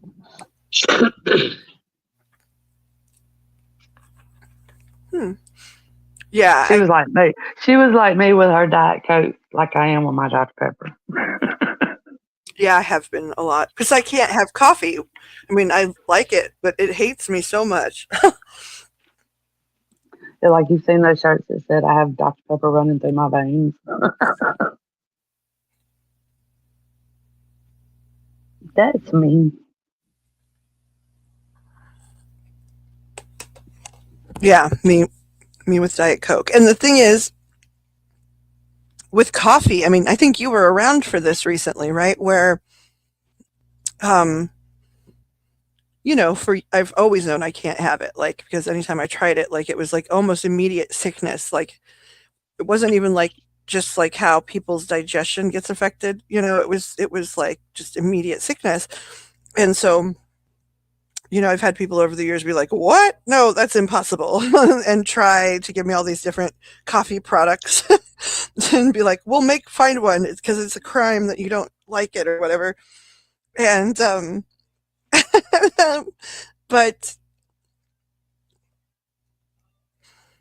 it never went well. Like it always was immediately sick. But then and now why it didn't click for me, but I found that I think I told you this, that coffee oil, right? Like when I get all these essential Mm-hmm. oils, and it's supposed to be so good for the skin.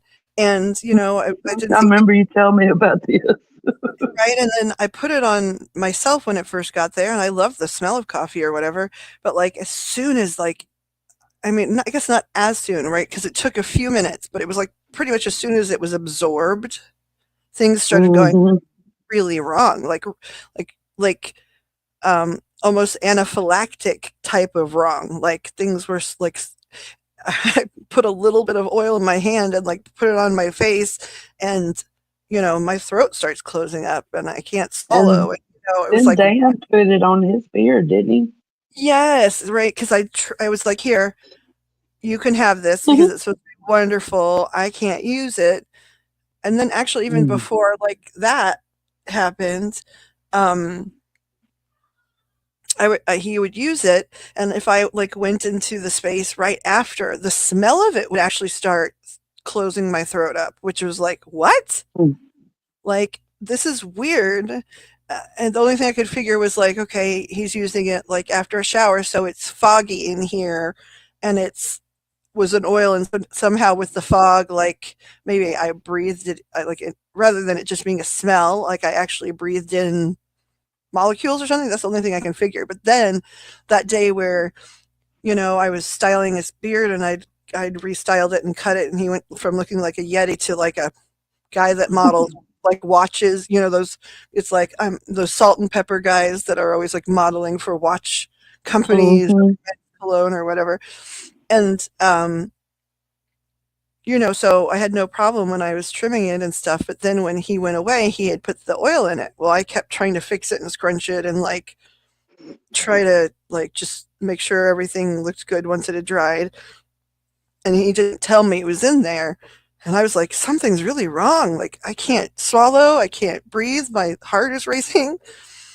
And then he was like, I used that coffee stuff. And I was like, seriously? Like absorbing it through my hands? Yes, it's really extreme. Like my peanut allergy, knock on wood, doesn't seem to even go that fast. Like, That's crazy.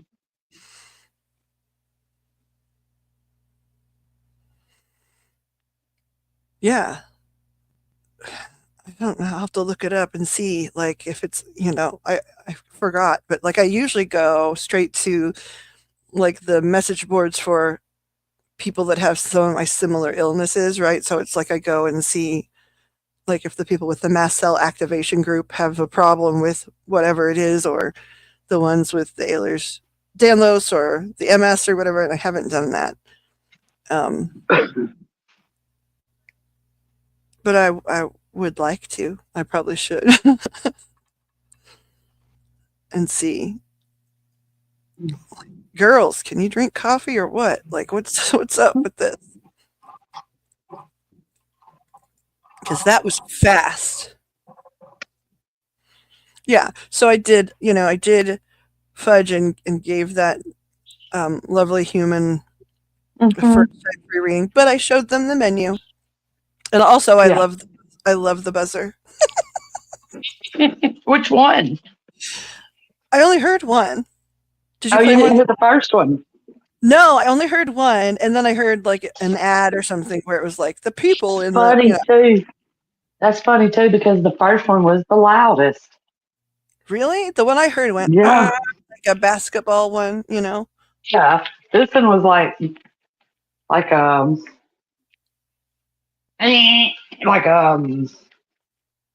a bullhorn, but Foghorn? like a buzzer, like a Yeah. game buzzer, but Well, louder. I heard something like that, but I don't know. I only heard one, so I don't know. Maybe I only heard the loud one or something. And then I heard the ad. Yeah, The ad, it didn't stop. yeah, that was like basically like, thank you for looking at our buzzer video. Now let me show you this. Like, okay, you're really monetizing this 10-second buzzer visit video, but cool. Whatever you say. Marketing team. See, that's the marketing team that, I need around me, where like it's like, hey, even for a buzzer we monetize. So definitely we're monetizing you, woman. Like,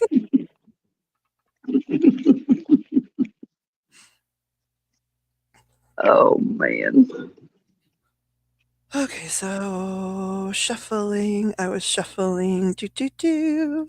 Ba-da-do-do. I was talking to Kat earlier about like just, hey, what are you watching online these days and stuff, and she was just saying sort of the late night streams, she's had to sort of stop them lately, and it's like I understand that, because I understand that they're exhausting, especially if people are being normal, and getting up normally. I don't do that usually. I mean, with school things for young people, yes, but then I'm crashing in the middle of the day and still up in time to be a night owl. Like, the night owl part very rarely seems to be affected. Like, even if we haven't had enough sleep, we are going to wake up in time to be up late at night and very early in the morning, and then sleep, be up early for school things, and then sleep, and then be up for middle of the night. Like, I guess that used to be like with theater, though. That was pretty common, because there were a lot of times where I was doing like performing in like children's theater things, and those shows like Tuesday through Saturday, right? Like, well, I guess Tuesday through Friday we always had a 9, I think it was like 9 a.m., 9 or 9:30 a.m. show, and then like 2 hours later, because the show little kiddo shows at like this place were about an hour, right? So we'd have like the show, and then we'd have like 15 minutes where we'd always do a talk back with the kids to show them, whatever theater magic thing they wanted to understand, like where do the bubbles come from, or whatever. And then we'd have like 30 minutes before the next one, and then I was always then performing at night, so I'd go home, except for Saturday shows were like at 11 and 2 or something, I don't know, but so but usually I'd, by 12:30, the second show would be over, and by 1 I'd be leaving, so I'd be home never later than like 2 p.m. and sleep until 6, and Mhm. go and perform somewhere else, and then Right. go and stay out and until 3 in the morning or something, and then sleep for 4 hours. So I got 8 hours, but it was in 4-hour increments Mm. for a really long time. Sometimes I guess there were times I just didn't sleep at all, because sometimes if I had like a 40-hour standard job as well, it'd be usually, if I did that though, it would be like a job where it'd be like, hey, you guys know that I have shows until noon, but then I can work late, right? So or I can be the one that has the pager, so I'm on call in the middle of the night or whatever to make up the time.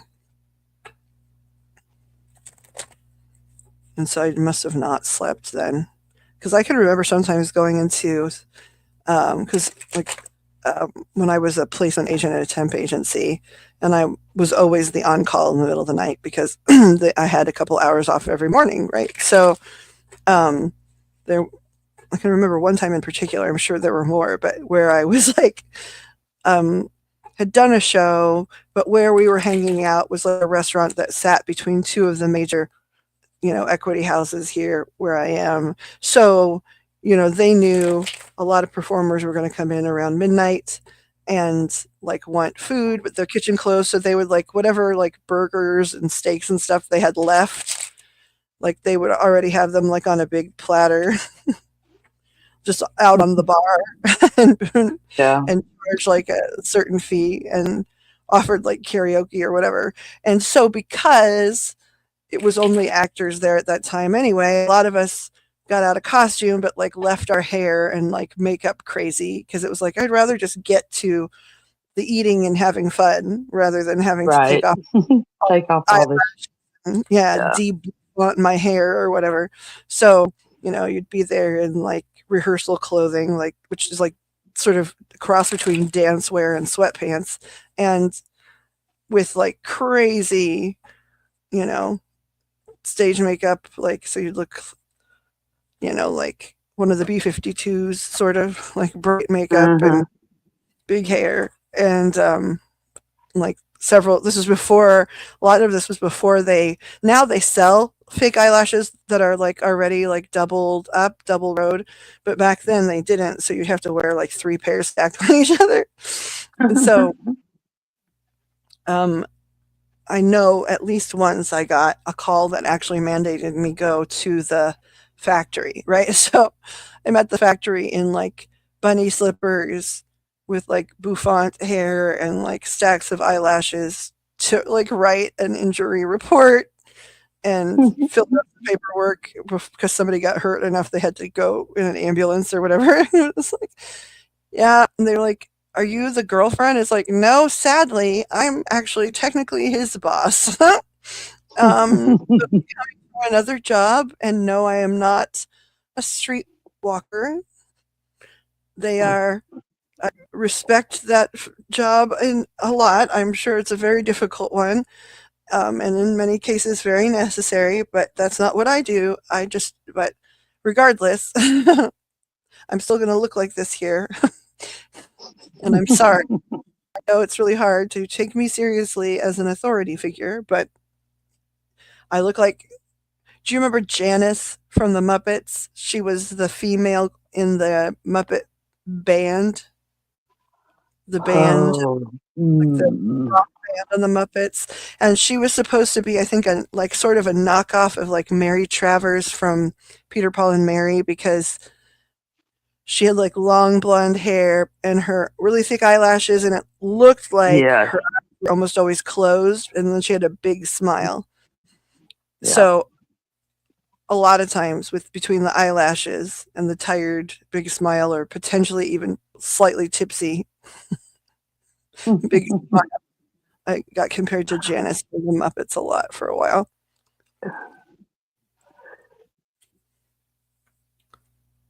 Nutty. Nutty buddy. Okay, Professor. I was shuffling. That got shuffled. These haven't gotten shuffled. You know what I think is not fair? There are so many different types of decks, and this one is the Mother Tarot, right? And it is very, female archetype and also just like female, like literally like the female body is like a temple, right? Where there's a lot of things that are like basically represent like the uterus and the ovaries and things in this deck. And then there's like a lot of other like powerful women deck or women around the world or whatever. They don't have a daddy deck or a father deck, at least not that I have seen. And while I appreciate that there's a mother deck, like I mean, maybe I guess the only place it potentially could be is if it was like maybe the divine masculine deck, right? And even then, that's them like I don't know if that exists, and if it does, it's them sort of fudging because divine masculine is about energy more than anything, and that can exist in both genders or in all genders, I guess I should say. And um, so if this was the divine feminine deck, it'd be like, okay, well, it applies to the feminine energy that exists in everyone. But no, this is mothers. And I don't think there's a father's deck. And there are fathers that are wonderful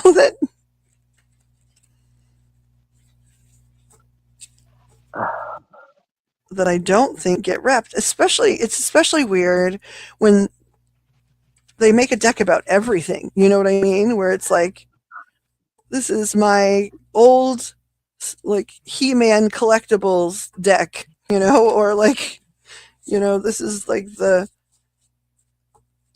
cartoon cats from around the world or whatever, like, but men and fathers get nada, like when they'll make a deck about anything. Oh, favorite. I saw one that was like about, I don't know if it was soda pops or just favorite beverage, but it was like the beverages tarot. It was like, wow. Um, Wow. and as far as I know, we completely ignore dads. I'm gonna have to search it here in a minute now, since I'm running my mouth about it. I need to know. Hopefully, I am Yeah, I'm wrong. already looking. I am wrong, but I don't think I am. I've never heard of the daddy tarot in adult ways of using the word or in childlike ways. Like,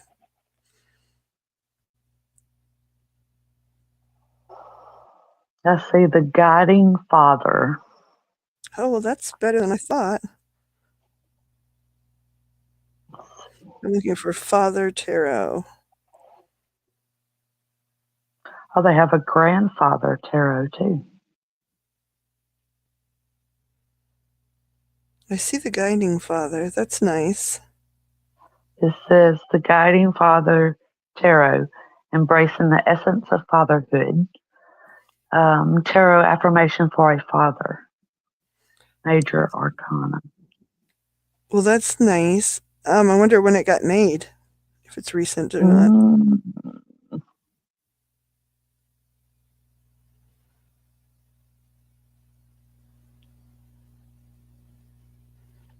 Guiding father. Let's see.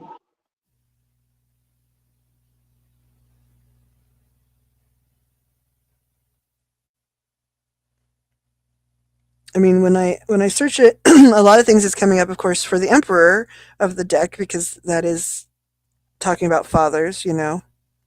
Oh, here's a card or deck that's called the Best Dad Coach Ever. The Best Dad Coach Ever. I see the Grandfather's Tarot, and actually, just even from like the search on Google, it's really funny from a distance. The first one on the top looks like Sam here. There's a Cat Dad, the Cat Dad Tarot.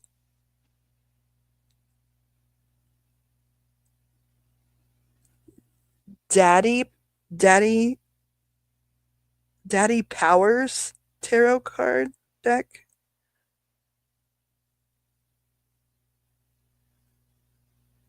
I'm clicking on that just because I'm like, what does that even mean?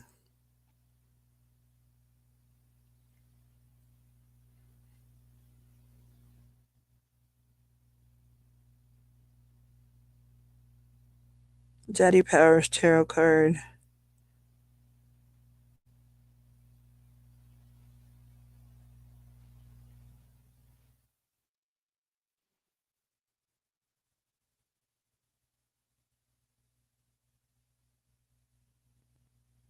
Oh man, it's got all these pictures of.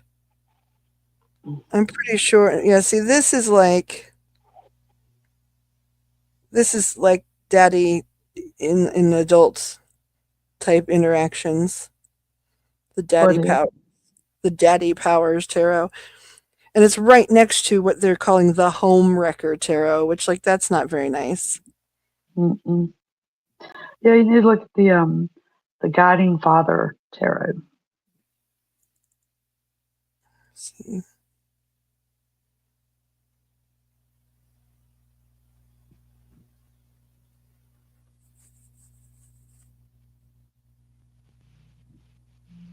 I'm trying to click on it. Okay, I'll go to the one that says it's on Etsy here.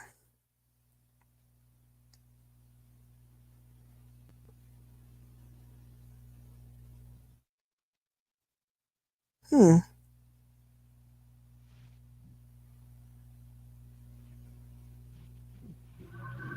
I mean, it says that, right? But when you look at it, like the box has a man on it, right? But like none of the cards do, and they're mostly quotes.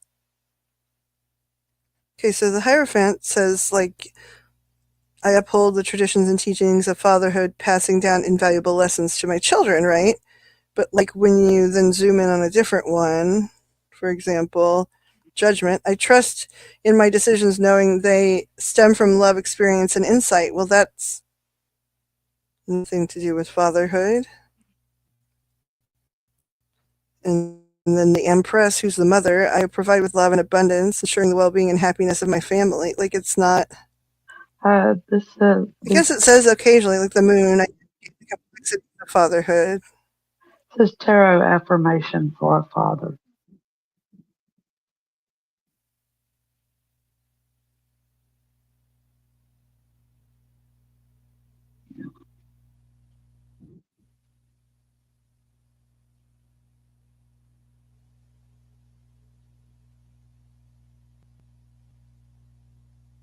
Oh, what's this? Shadow Work Tarot. I think I've looked at this one before, maybe a lot.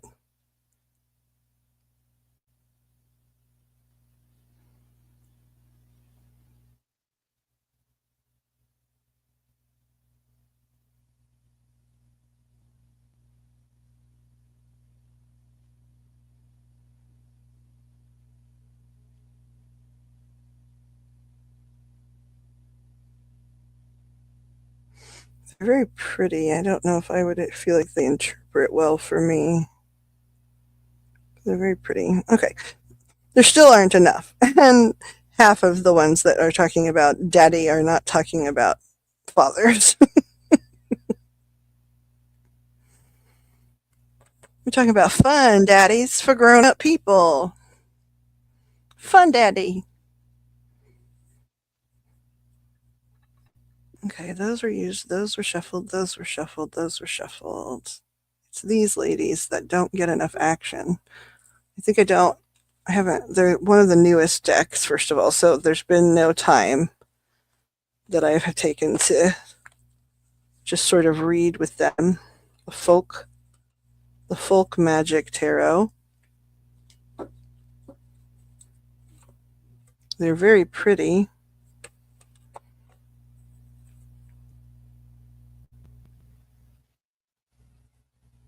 Don't know if the book's good.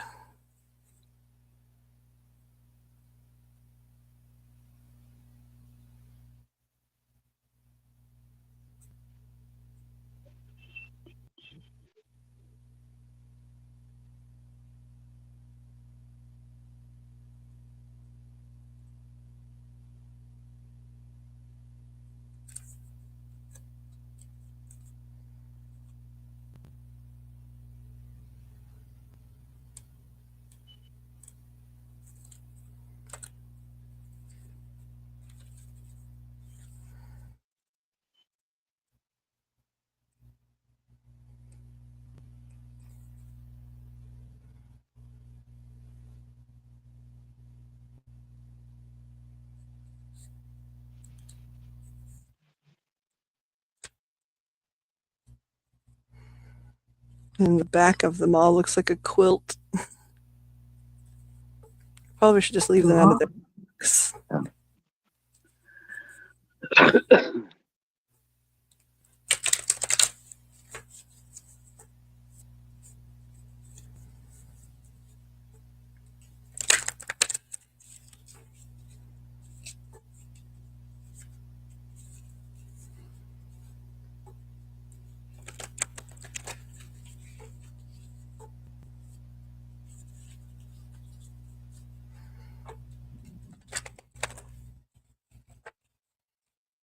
I'm gonna shuffle these and maybe do like, we'll just ask it a question or two just so like it can get some action here and get some energy flowing. Because they're probably like, hi, we would like some action. We would like to help someone.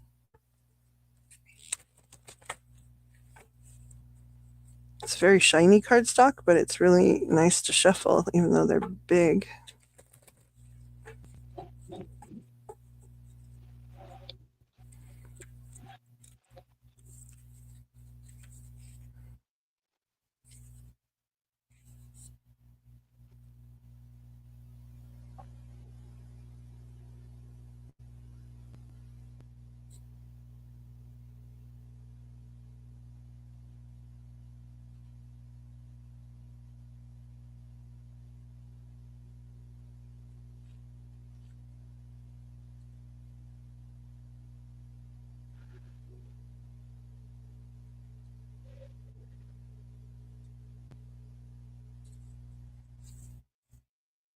Trying to see what I think of their book here.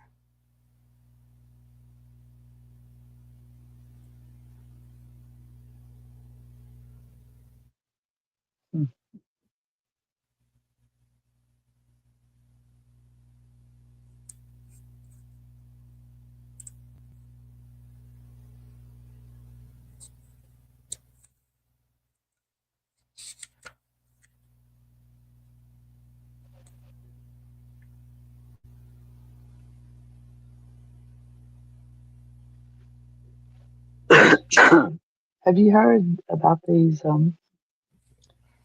say when oracle cards? I don't know. I've looked. Yeah, I read through a lot of stuff, so It they're for time frames and time periods. okay. Now, yes, sort of.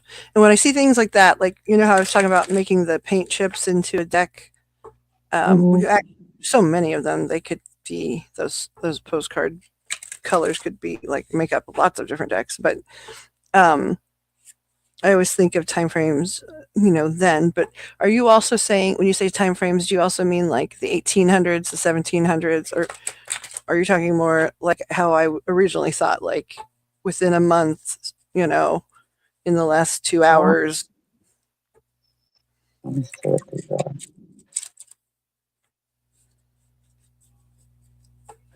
Okay, now.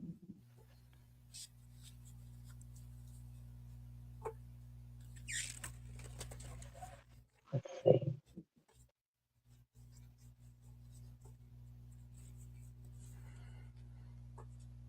Okay, so it says, here's what it says. They're color coded. All right, it says time frame, 7 green cards. For these cards, it would be best to ask how soon something will happen or how long it will take. In total, there are 7 cards of this type. All right, time period. There are 2 types of time period cards. The first shows the day of the month, and the second shows the day of the week. The most suitable questions would be about when will it happen. There are 31 red cards for each day of the month and 23 blue cards for the days of the week, seasons, and months. Yeah. So, no. Yeah. See, I think the other way would be sort of but it cool. Actually. but it does like tell you like, you know, day of the week, month, whether it's summer, winter, or fall, whether it was a Monday, Tuesday, Wednesday, Thursday, Friday.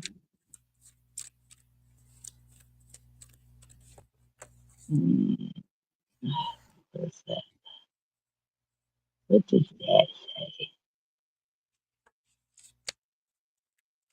Stop waiting. Coming soon. False alarm.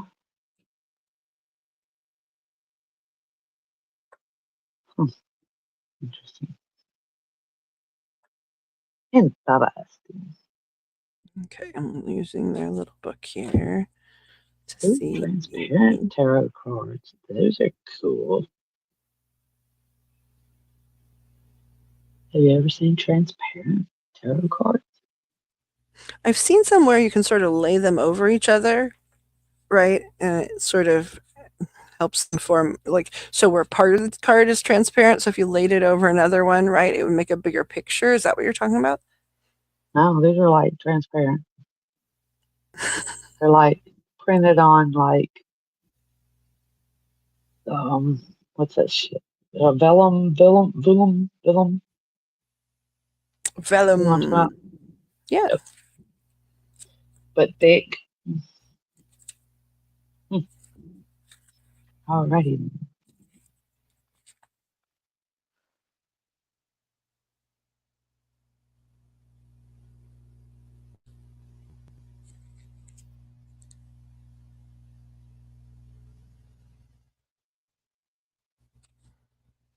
Outlaw Oracle. I wonder. Let's see here.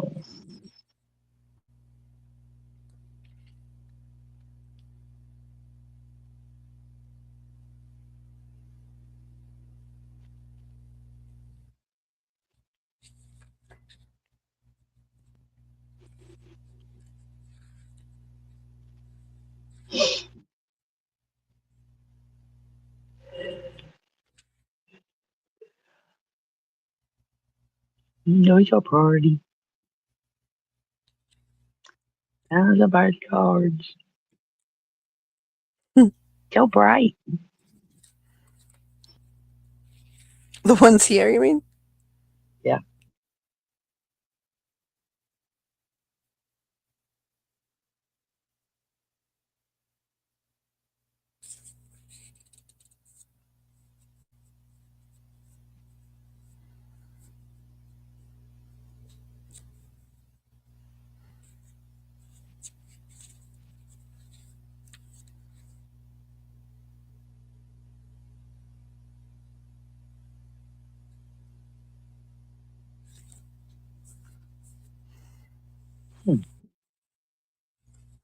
Interesting. So, have you heard Libet the Ghost Tarot? Did you say limit? Livet. Livett. Livet. Levitt. Livet. Livet. Livette. Ghost tarot? Oh, maybe Livet. Livet the ghost tarot. No. Is Livette a Says famous ghost? it says Livet the ghost tarot is an indie masterpiece where you can take inspiration from the drawings and interpret the cards based on your intuition. Say that again. I apologize.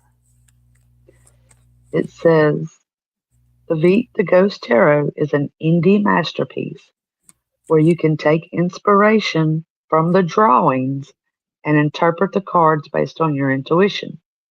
You will be able to connect with your inner self with the help of this gentle deck. Interesting. The drawings are designed so you can express your own philosophy, imagination, and view on them. They're really cute cards. I'm going to look them up here in just a second.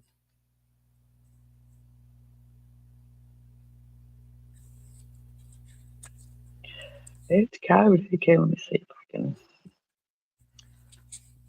send them to you. It'd be in chat, but I think I can send them to you.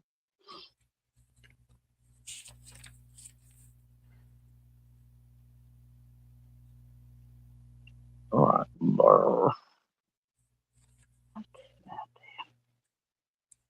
Okay. I sent you the link in Google Chat. Thank you. Yay.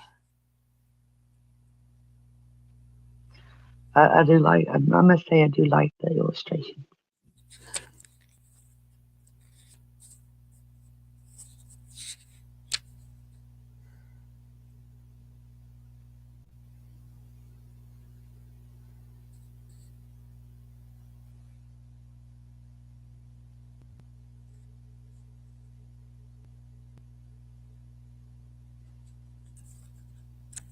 I'm just playing with these just to see like what I think of the book.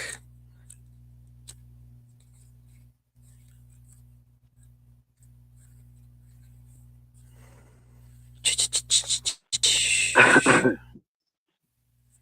remember which way it was. Yeah, okay.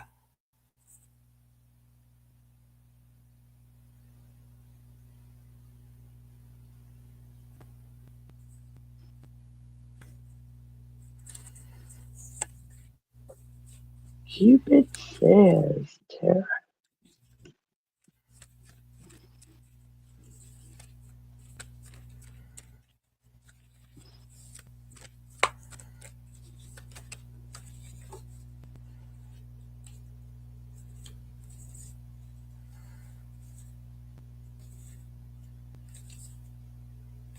Wow.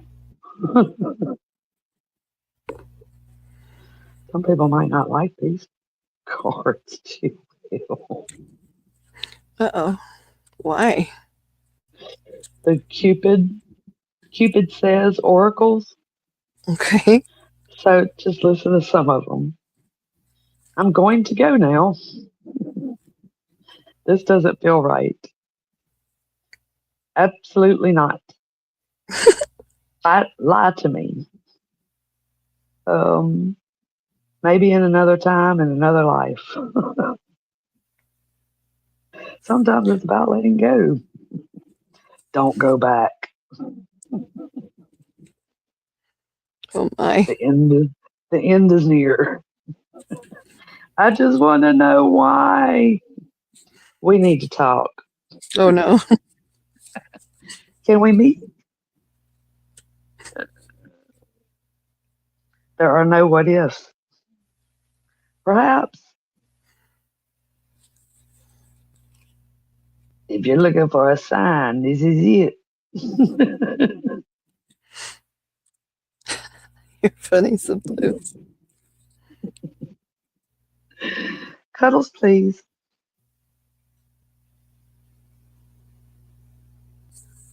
So I just was using the book, right, for these as I learned them. So I asked, actually, just because I'm going to share based on what the book says, right?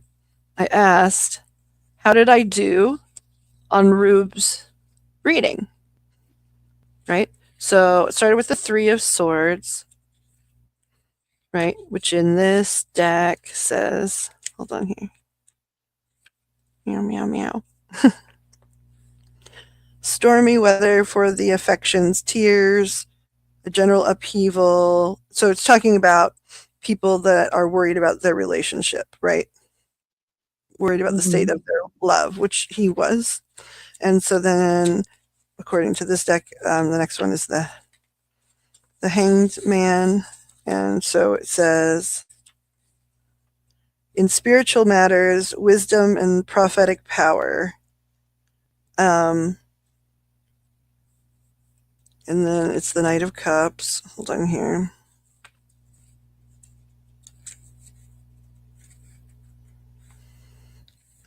A young man who is graceful, poetic. He's a dreamer of sensual delights. Can mean the bringer of a message or the receiver of a message, right? So it was like couple in upset, prophetic messages to a young man who's receiving messages, a lovely young man, which I think that was also true. And then Judgment card came, and it says, work a life well lived or work well done, awakening, renewal. Okay.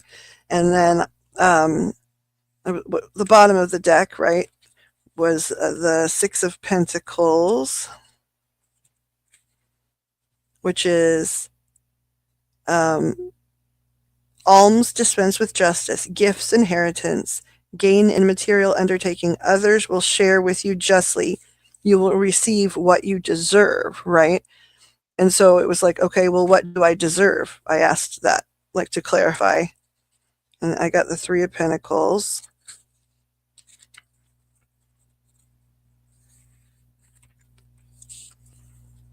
And it's materials increase. The master craftsperson, the skilled artist, gain in commercial transactions. So it was like, how did I do with that? And it was like, well, it was like about upset romantic upset, and you brought the message to a nice young man, and it was just and fair, and you deserve what's coming to you for that. And then I was like, oh, well, that could mean something mean, right? And it was like, nope, we think you deserve more money. It's like, thank you. I totally thought that this might, say something like, yeah, you were kind of okay, smarty pants. That's why I read directly from the book, right? Because I didn't want it to be like, well, yeah, you interpreted that. Nope. No, I didn't. I read it from the book. From the book. That's nice. Because, like, first of all, you want to give people something good. Like quality, I mean. Of course you would like to give good news, but you don't always get to. But but in this case, it was, I think, pretty solid news. And then it was like, yeah, no, it went exactly how it was supposed to go. And you did a good job. And it's like, hey, thanks. Yay.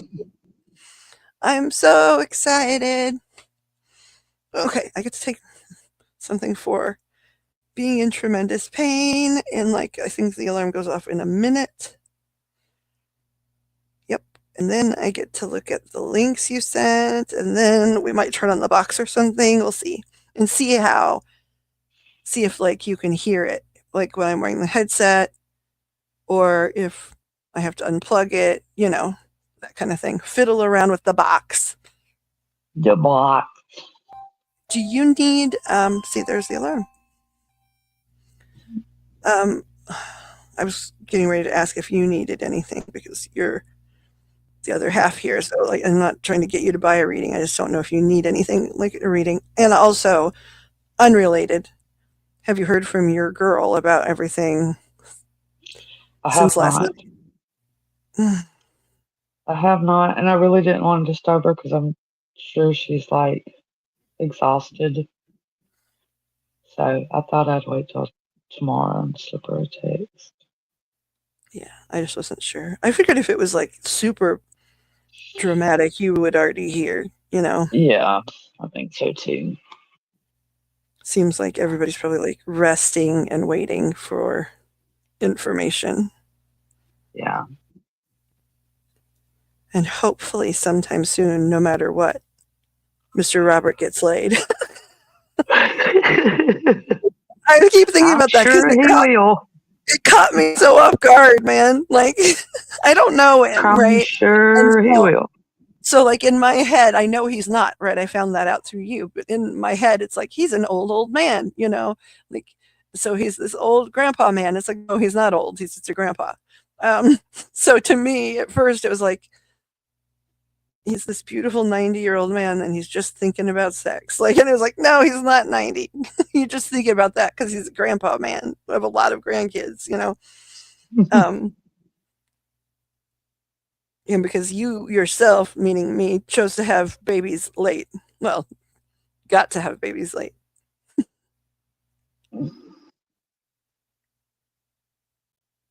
Yeah, I had babies late too. You did I not. think. I think. How old I were mean, I you when was your first? what? I was 34 when the twins were born. Mm-hmm. How old? And you had two kids before that, right? Yep. How old were you when the first one came? Um, about to turn 20. That's pretty young, in my opinion. Yeah, What I about mean, what so about about the what about? twins. So, because I wasn't gonna have any more after the second one. Yeah, how old were you when the lady herself, the lady, was born? Krista, Yes, your I second. just told you. No, you told Krista's me. not my second. Oh, she. Oh gosh, I don't know why in my head Josh was older. I don't know what just happened. No, he's the oldest boy. Oh. Krista was 90. Josh was 94. The twins were 2004. But yeah, I was done after Josh. Shit. No, I wasn't either. So I said, So, oh, no, no, no. so the egg here. I was 34 when I got pregnant with the egg, but he was Hmm. my first and my first Yeah. pregnancy. Right? It wasn't like there'd been another one where there'd been a miscarriage, you know, or because it was probably because that amazing doctor who's in heaven. Oh, that'd be cool. I want to try and remember that. See if I can talk to Oh, my doctor. my doctor's in heaven too. And she was the one, you know what I mean, that like was so controversial and really stood her ground and So stuff. yeah, yeah. So like I My would like to talk to OBGYN's in her. heaven. Do you have one like that too? My We should try OBGYN. and talk to them. Hold on. I'm gonna mute. I'll be right back though. Hold on. He had a heart attack in the hospital seeing patients.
Hello. Hello. Hey, I went to the other part of the house briefly, and Sam was like, "Have you heard about the coronal mass ejaculation?" And I was like, "What now?" Oh, what? Yeah, I had to for a second. I had to pause. Right, like I was like, "Oh, are you talking about solar flare?" You had to say it that way, did you? And he was like, "Yes." And then he was like, "Well, coronal mass ejection, right?" And I was like, "Okay, well, considering that like male anatomy, some people refer to part of it as the corona, right? And then you said coronal mass ejaculation. It was like, what are you talking about?" And then I was like, I think you just said solar flare and you said it that way to be weird. So apparently, all the conspiracy theorists who he likes, which he likes, I think almost all of them. Like it's like, yeah, probably some people consider me to be one a little bit in some ways, but in general, when I hear that stuff, I need to do some research. I'm not just like, oh, they said it. And so yeah, somebody on TikTok said it, so it's totally true. And so um however, I do know, like I've studied enough about the Sherman resonance and things like that, like to understand like solar energy moving and flares and things like that. Apparently, there's one coming that's supposed to be so big it can knock out communication. And it's like, okay, I'm assuming it can knock out communication wherever like it's directed, right? So I was like, so is there any information about, like which part of the world, like if they know it's coming, like do they know like at what point? Because then they'll be able to tell where it's going to sort of it's just an energy wave, right? But still, for lack of a better word, hit like where it's what part of the world it's going to hit. He's like, I don't know. It's like, so you're just going to believe without like any. So my point is, right now, that's what I'm searching.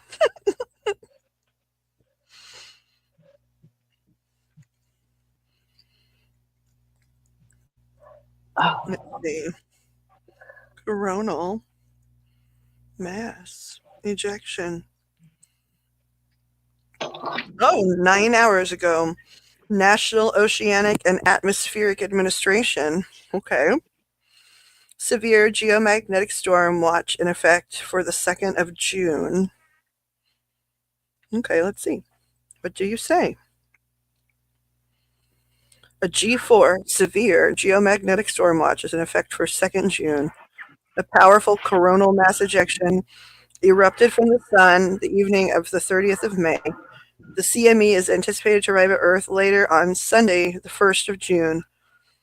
The arrival will likely lead to immediate geomagnetic disturbances with the potential for G3 strong levels and a chance for G4. Conditions will likely intensify as progression continues and G4 levels become more possible on June the 2nd. Geomagnetic storm levels will likely begin subsiding by Tuesday, June the 3rd, with G1 to G2, which are minor and moderate waves, still possible. Confidence in an Earth arrival component to this CME is good. However, timing and intensity are more uncertain. These watches represent potential based on our best analysis. We won't know the true nature of its potential until it arrives at our solar wind observatories located 1 million miles from Earth. So we have solar wind observatories like cameras or robots or something set up 1 million miles from Earth.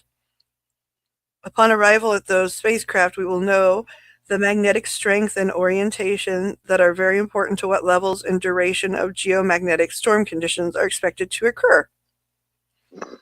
So they're like once it passes there, they're going to have an idea of like which direction the Earth will be turned.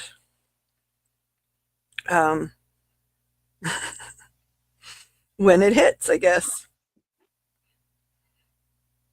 And I guess like part of the reason they're nervous is like, a level 4 is pretty big, so like it could, the energy wave of it all could like hurt the satellites and things like that, right? So But they're saying this one says like at the point of eruption, meaning on Earth, or not on Earth, I'm sorry, on the sun, right, when it first erupted, this plasma explosion or whatever, it was an M8. But by the time it travels millions of miles, it should be down to a level 4 or whatever. I think it's interesting. I'm glad there's science behind it.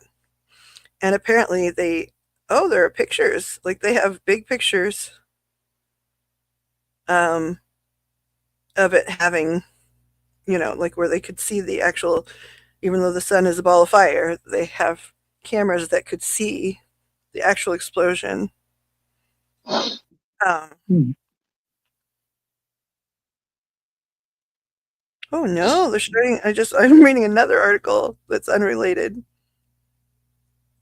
Over the counter drug linked to dementia.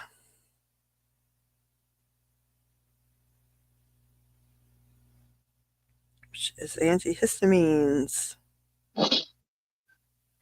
There are first generation and second generation antihistamines. First generation are less safe. Okay. Well, I mean, with mast cell activation, I take a lot of antihistamines.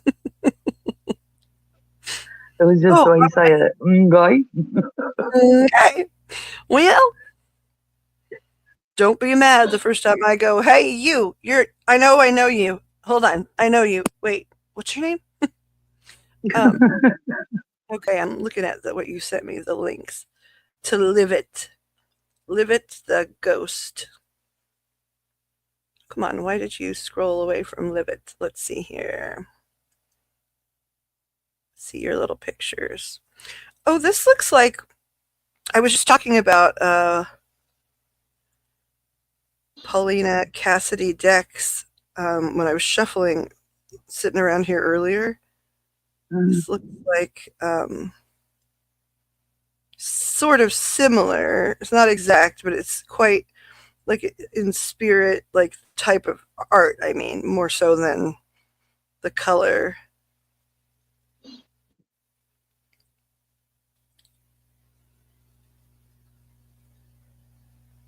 Shuffle friendly, thick cardstock. Okay. Every card has a smooth purple edge. Drawings are all made with a tablet and a digital pencil. The backs of the cards, however, are hand painted and digitally finished. Okay. It's named after Urile's tattoo artist name, Live It the Ghost. I don't know who Urile is.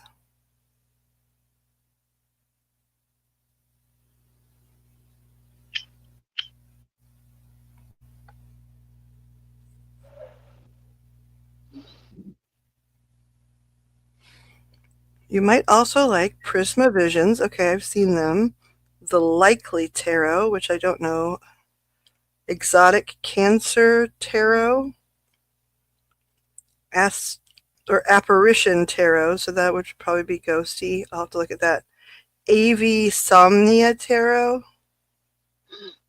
Green Glyphs. Okay, so let's see. I want to see the Exotic Cancer, mostly because that's my sign, to see if it has anything to do with anything. They're very pink.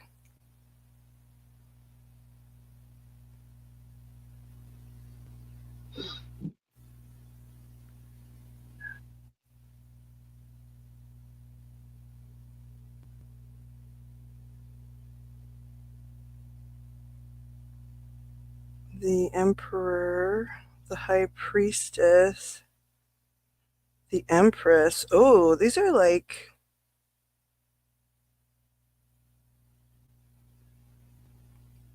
they say exotic, but they are erotic, is what they are. Everybody's like naked or in lingerie or on a pole or tied up. Well, Oh my, they even have a woman basically with a laptop between her legs because she's doing a little show. alrighty then. These are pretty. Apparition. These are my colors. You're talking about the pink ones? These are business in.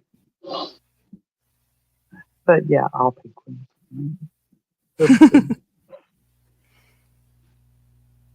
These are really pretty though.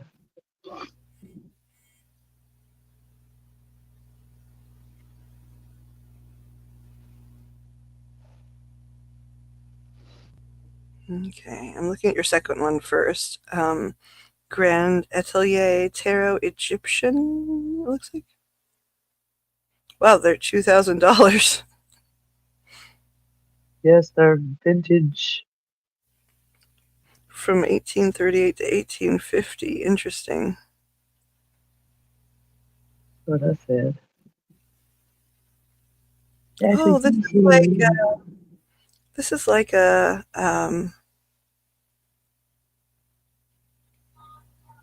oh golly, what are they called?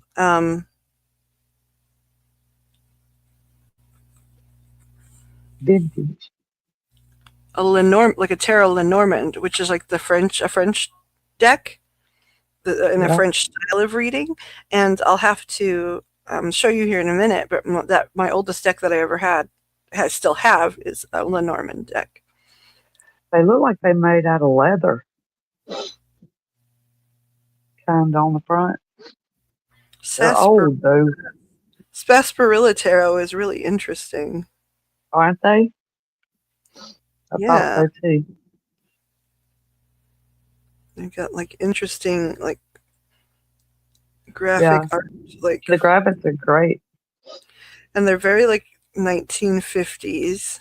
Uh-huh.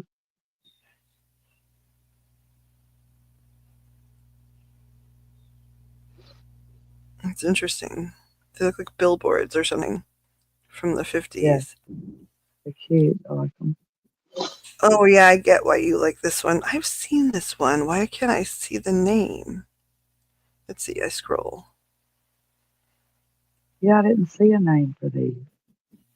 The Empress, the Magician, the Moon, the Chariot, Let's see. Justice, the Lovers. Mystical Realm. Unique Mystical Realm Tarot deck. That's what it says. It's very pretty. Yes, very pretty.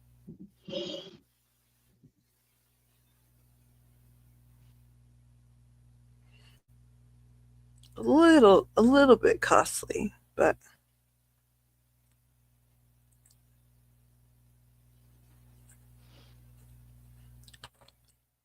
I like this. I'm pretty sure that really old one from France is like a Lenormand. I'm pulling mine out here because I want to see. I think mine might have some of the same like words, like language. Grand. Like Caballo de Copas. Cavalier de Coupe, Chevalier de Coupe. Early Lisman.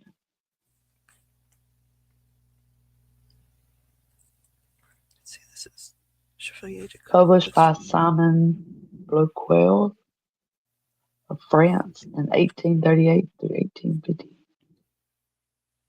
Le Pape, which is the Hierophant because it means Pope. Le Char.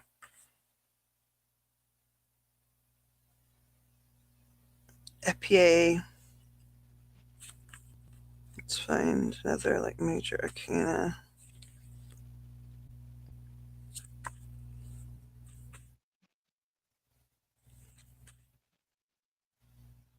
Le Monde, which means the earth or the world or the earth.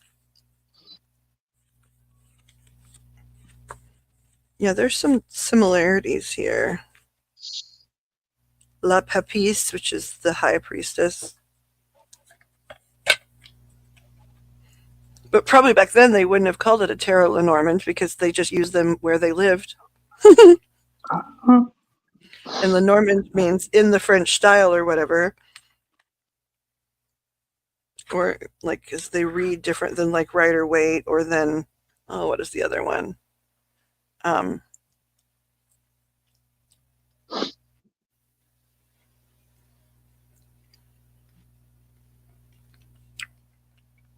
it's a whole other style of reading. I don't know why I can't think of it.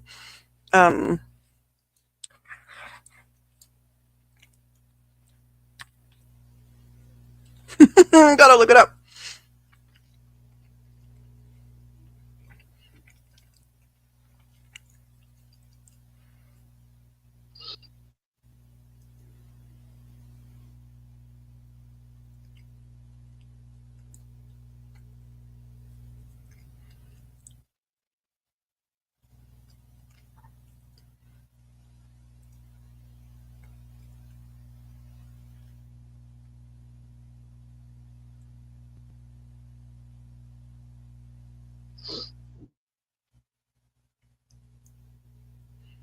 There's Rider Waite, and then where?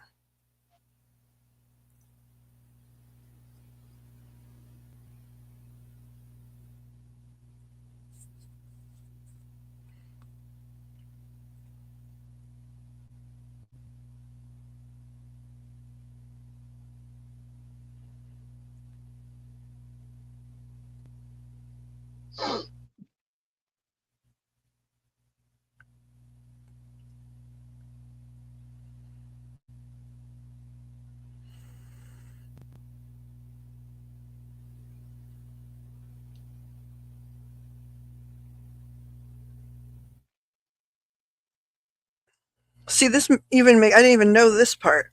Like I just stumbled onto this right now. So Rider Waite Smith, right? Um, and Lenormand, I knew they were distinct systems of cards. Lenormand is often considered more practical and less esoteric. That's interesting. And then it also says reading style.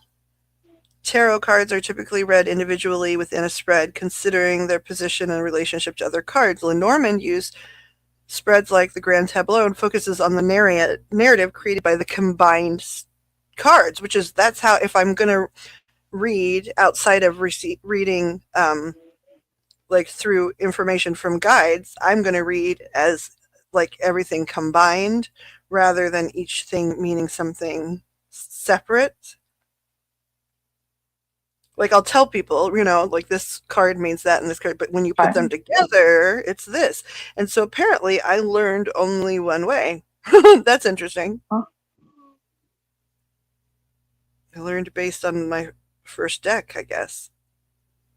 I didn't know that oh yeah, I love the Crow Tarot. Are you a fan? I've been a fan of the Crow Tarot for a while. There's a few different ones, different artists or whatever. Where are did you say they were translucent? Is that what you call them? Transparent? Yeah. I'm looking them up. Ones. Let's see. Transparent tarot. Oh, the transparent tarot. Let's see.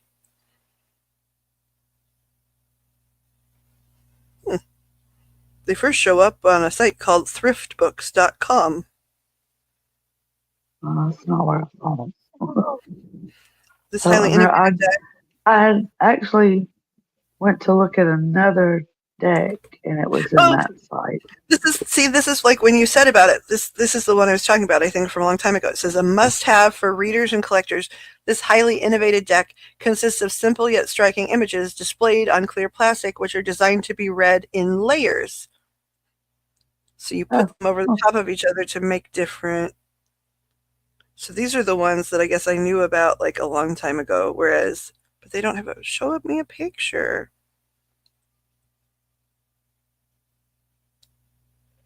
I think it was on that, it was on the same site as that,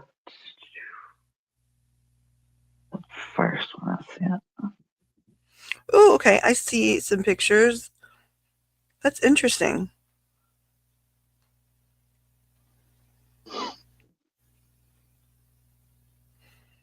That's really cool, actually, that you could like, it's like starts off as the like jugglers, and then you set it on top of like the Six of Pentacles, which is generosity, and it starts to form a picture.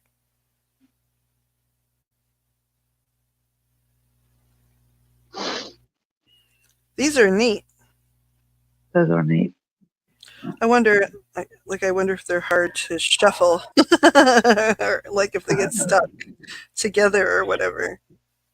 Indeed. Thinking outside the box, it says. Now that you have your cards, why not combine them in different ways to see how the picture moves?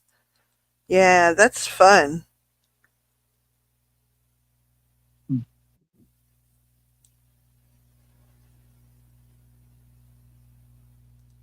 And the artwork's cute, but my brain is sitting here going, I bet you could make an even cooler one.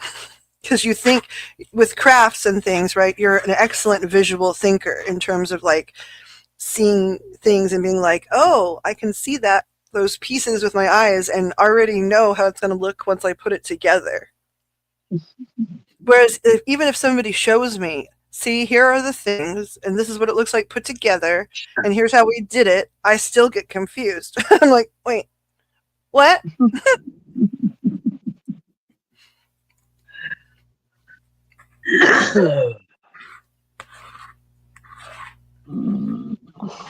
Or they used to, like in yoga classes, right? They would start off in certain types of yoga. That's why I had to figure out what kind of yoga worked for me, because they'd be like, okay, we're going to sort of start a meditation and a visualization. And it'd be like, first you see this, close your eyes, and you just need to envision like this one was really common, right? It was like a black velvet, like, canvas or something, right? Like it's a canvas that you could paint on, but it's covered in black velvet. It's just black velvet. That's Did you it. see a good You picture of those transparent cards? Hold on. I found one on my own, but I haven't seen what you sent. If you sent one, hold on a second here.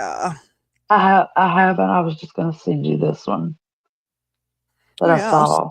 totally want to see another one. That's probably the same one, but I found the site it was on. And then they'd be all like, now on the black velvet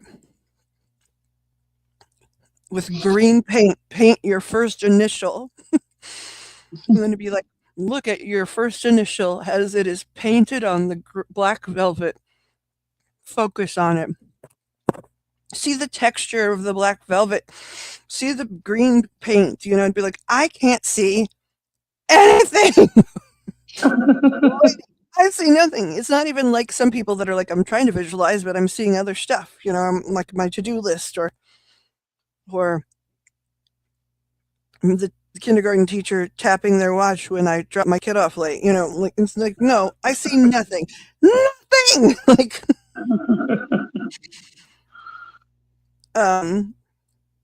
you beaches.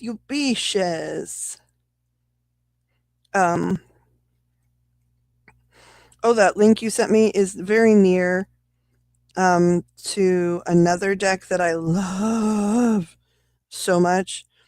And actually, she's the same person that made the Mother Tarot deck that I have, Ren McMurdo. Which other one are you talking about? It is, let's see, I've already clicked on the link from it, so I need to go back. Okay, so when you are looking at the ones you sent and you scroll to the bottom, it's the first recommended one, at least on mine, which is, it says the Dark Days Tarot. And I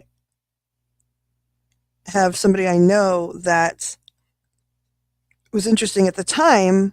They were talking about wanting to be involved and learning tarot and stuff like that. And I just asked a couple of questions, right, about like how visual things work for them and what they best understand. And they said probably black and white or whatever. So, I looked up some black and white decks and I loved this one right now. At the time, I really felt like, yep, this is perfect for her. Like, that's, and then like almost every time I think about any tarot deck since, I'm like, I totally should have gotten that deck for me because number one, I am certain like it doesn't like it gets no use, right? Like none. Um and two, like it's harder to find. I mean, it's right here, right? But it's harder to find certainly at the price point I found it at. And then um also I'm just obsessed with the art. It's Okay, very I didn't find what you were talking about. okay, hold on, I'll link you. The dark days, but I send you a link. Send it right now. And I will sing an annoying song while I do it. I think I just sent it to the wrong you. Hold on a second. Yep, I sent it to the wrong you. Let's try again.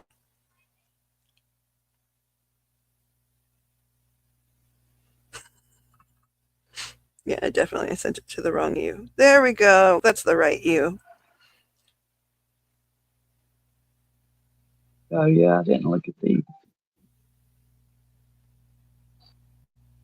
And Eddie practically, I like don't even know, like practically, I'm not certain how I think they would read necessarily. Although Some weird looking cards. some of them, like I think it's the major arcana that like really gets me, right? Like because it's a very different take in a lot of ways. And but it is consistent. Like there's some people that like do really, really different things on the tarot. And that's just because they want to be different. But this person has their own symbolism and it repeats over and over and over again. So like once you figure it out, once you have like the key to unlocking the way they have used these symbols, like it's like a totally they've made a language that's cohesive, I guess is what I'm trying to say. Ooh, there's the Star Child Tarot. I look at it. Oh, this is actually a different one. I was like, I look at this one a lot, and it's like, actually, this might be a slightly different version.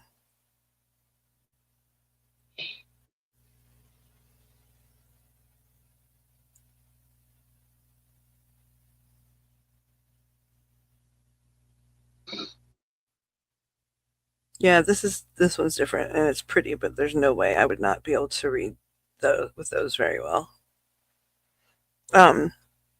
They always talk about like the indigos and the crystal children and the star seeds, and and I remember I used to hear that a lot growing up, like when we would go to like my dad would take me to the ARE meetings, which is like it's the Association for Religious Enlightenment. It's like a group of people, like it's not a religion, right? It's not a religion group. It's people from all religions are part of this group, right? But it's just people that are like to sort of study all kinds of different things and sort of have an open mind while still having whatever their beliefs are separately. So it's stuff that doesn't fall under like the normal stuff they would study if they were a Catholic or Hindu or and so I remember like when I would go and they'd I had to been really little, like this is way before kindergarten. This is way before my brother was born, and he's 4 years younger. And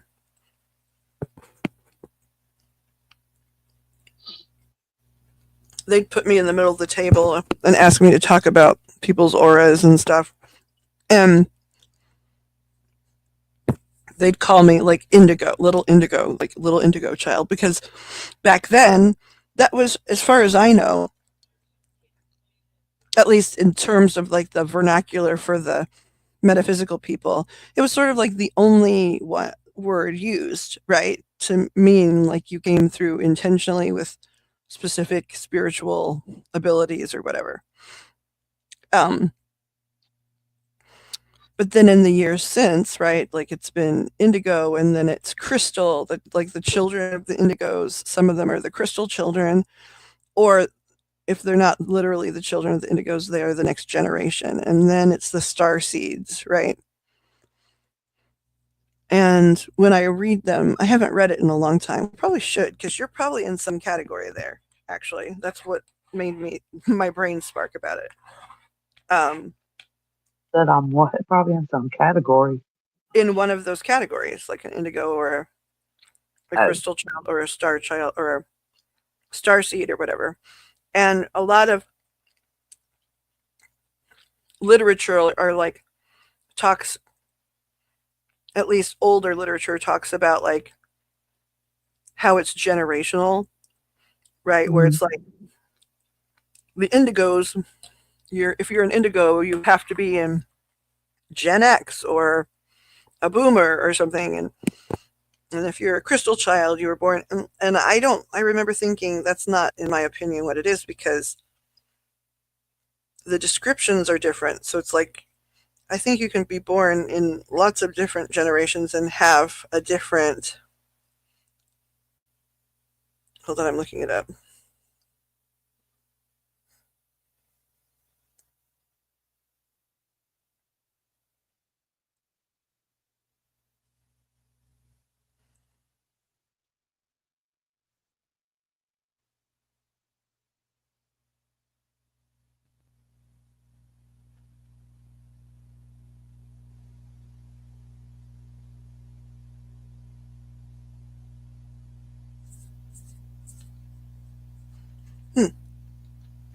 Determining whether someone is an indigo, crystal, or star seed is largely a matter of personal beliefs and intuition.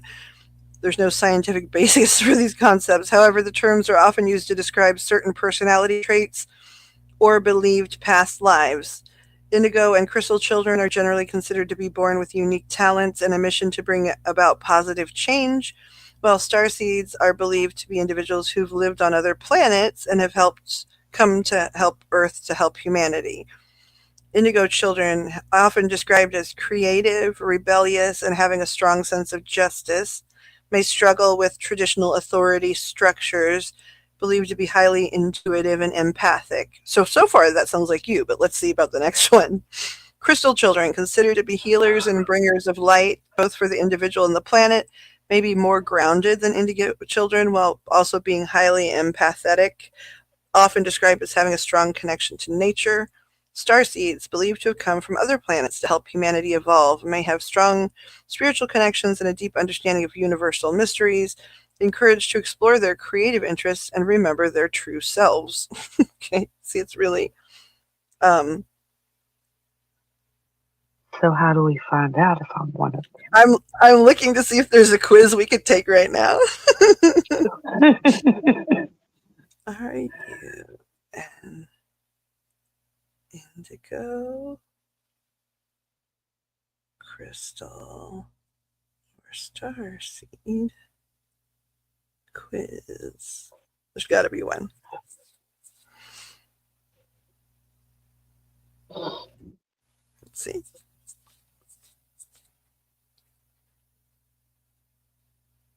Oh, apparently there's 4. Huh? Indigo, crystal, starseed, and rainbow. Okay, here's the first question. What would you do? And they're going to give you options. What would you do if you notice someone being bullied? Turn away, it's none of my business. Verbally confront the bully in the moment. Wait until the situation calms down and investigate further. Go to the bullied person and comfort them. I would confront the bully. Yeah, I knew your answer. When shopping for clothes, you... Hold on here.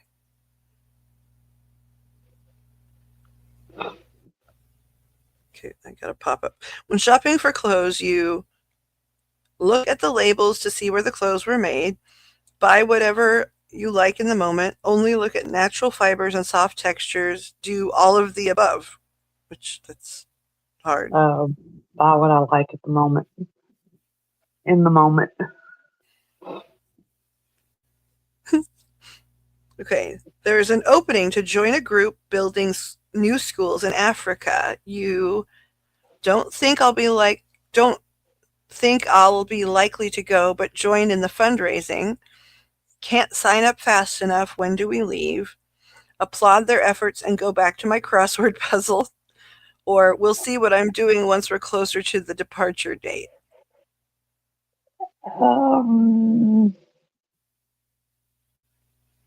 That's a tough one.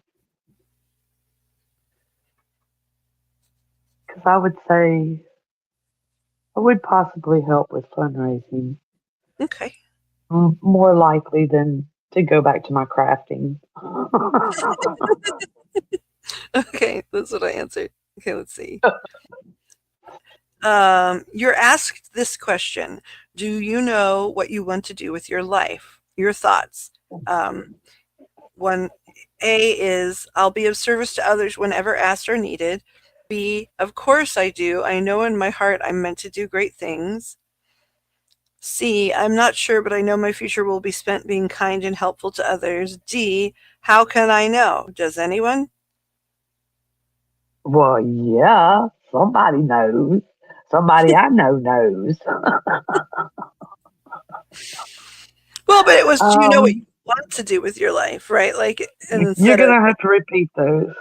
okay, I do you don't, know what you want to do no, with your no. I'm 54 years old and I still don't know what I want to do with my life. Okay, how can I know? Does anyone? Okay. Let's see. Here's the next one.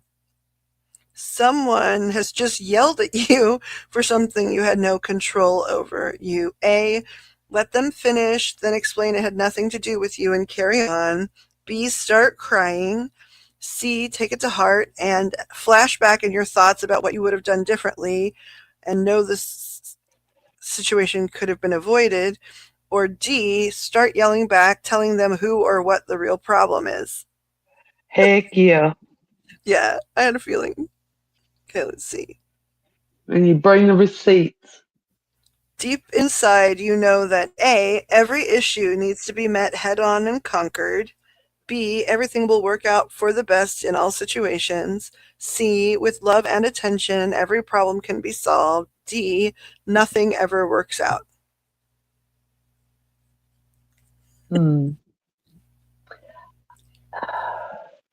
Okay, so I'm gonna give you my answer, but I don't think I heard my answer. Repeat that question again. Deep inside, you know that A, every issue needs to be met head on and conquered. B, everything will work out for the best in all situations. C, with love and attention, every problem can be solved. D, nothing ever works out. Everything will work out the way it's supposed to work out. Okay. So I don't Let's think see. that's in there. Yeah, everything will work out for the best in all situations is what it says. It was Yeah. there. Someone has just obviously and clearly lied to your face. You Oh, I are throat punch them. hold on, are shocked, however, think there might be a good reason and offer compassion. B, Never a good tell reason. them an even bigger lie. C, understand they might have their reasons, but will be really careful before trusting them again. D, know you will have nothing to do with this person ever again.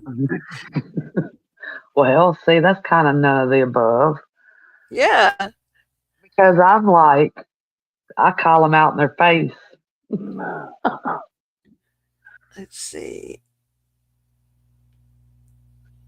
I guess the closest to that would be are shocked, however, there might be a good reason for it, and offer compassion, right? Which is No. communicating. Well, it is Well, compassion, even if you're yelling, right? Like if you're like, but we're going to even fix if you're it. yelling, Yeah, because it's okay, like, damn it. okay, I mean, I think hey, look, I trust you. everybody's different, right? But I think if you're trying to work it out, even if your volume is high, it's I still guess. I some mean, like, I was people. a total bitch, but it was like, even though I was like, okay, here's your choices to work this out. A or Right. B. Right. And well, and like even like for example, something very, very recently that happened for you, right? I mean, I even saw some of it. You said, I love you. However, Yeah. this must be fixed, right? Like, so I think that, okay, here's the Actually, next it one. was more like, I love you, but I ain't putting up with this shit. I I mean, love you, but I'm gonna put you in a sack and throw you over a bridge. yeah, something like that. My dad talks about I was a difficult baby, like because I was never mean. Like as a kid I didn't like throw anger fits ever, but I just like couldn't sleep or eat for like the first almost 5 years of my life. I barely slept and ate and was tiny and all this stuff. And so he'd be up with me in the middle of the night when I was an infant because he's an insomniac and a night owl, and my mother could fall asleep on an airport tarmac, like with a plane over yeah, her, right? not me. So she was, dying just even from missing some sleep. So he was the one that like, was up at night. And so he was like, I would have worked like shift work and then, come home and like you just wouldn't go to sleep, and a lot of times we think now we even know some of the health things I probably had that were making things more difficult, right? But Yeah. like so I would just be like walking around holding you and like I want you to feel loved, but I also would feel like, oh, I need to really like somehow get rid of my frustration, there got to be a way to do both, you know and I don't have time like in my life to like do something at another time, like go boxing or something, like, it just he didn't have any time. So he would sing these horrifying lullabies, right? It was like Gosh. and he'll still like replay them, right? It was like, go to sleep, I love you, but I'll drown you in the bathtub because you will Oh not my let me sleep. gosh. Haven't slept in 7 days. I just love you, but I don't really think you should be here. Put you in the recycling and go back inside. Wow. That kind of stuff. I was an infant. Golly. I was an infant when he would sing those songs. Love you too, Dad.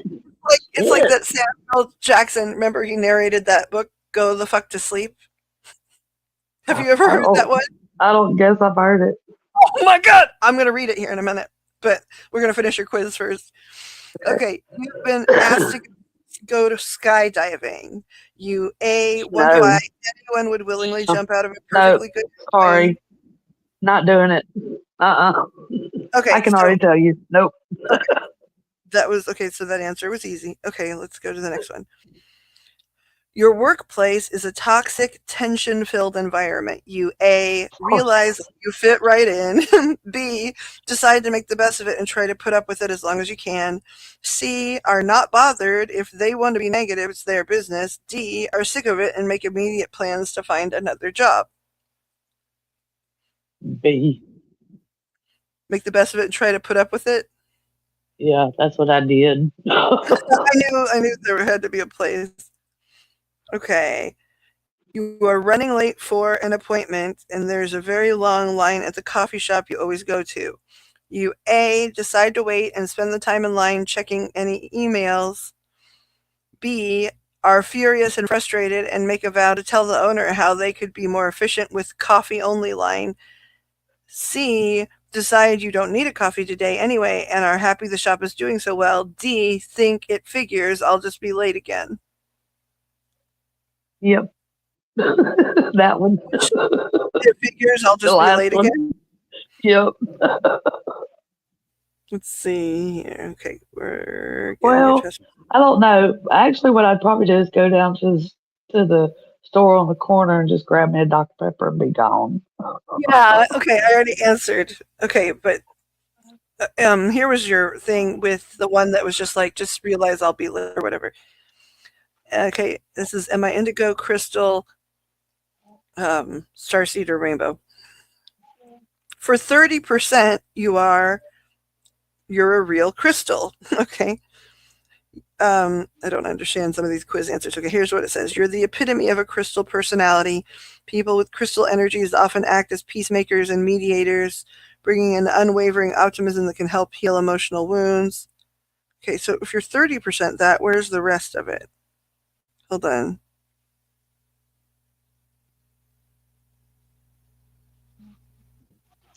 trying to understand. 30%? Like, well, so then where's the other 70? Seriously. I don't understand what's going on. It ain't you.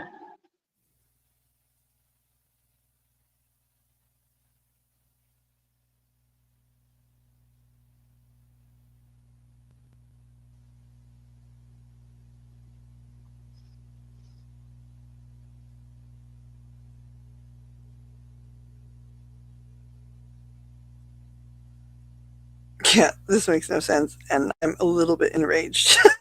Let me spend the time. Which one did you do? On what Which one did? site?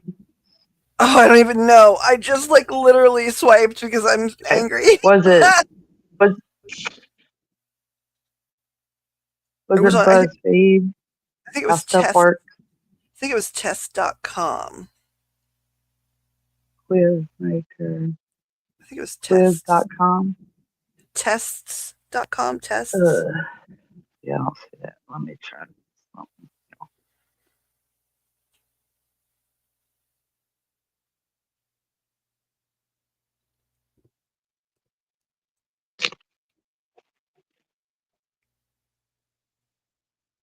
Okay, what did I just see? I just saw something that.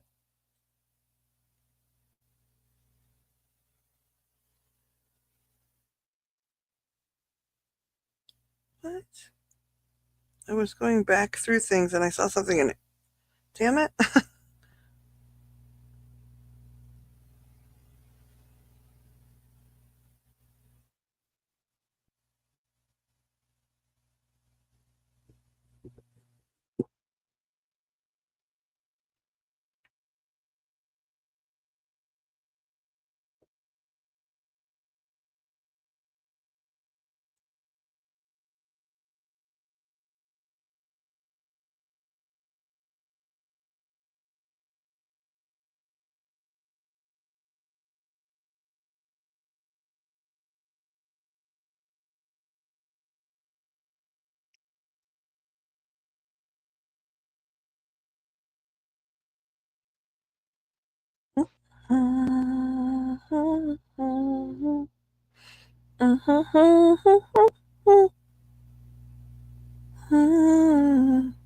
Okay.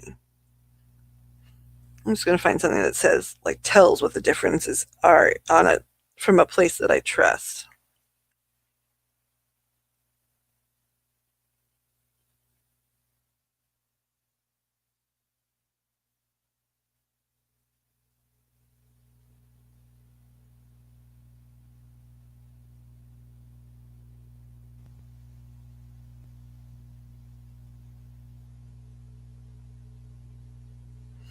Do, do, do.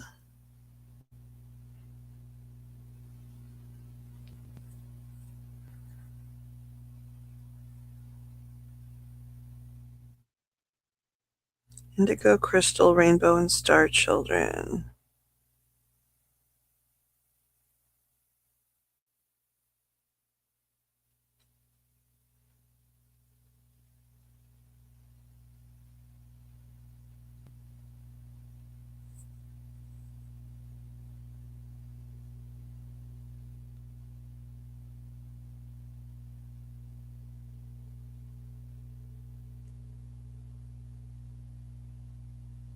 Hmm.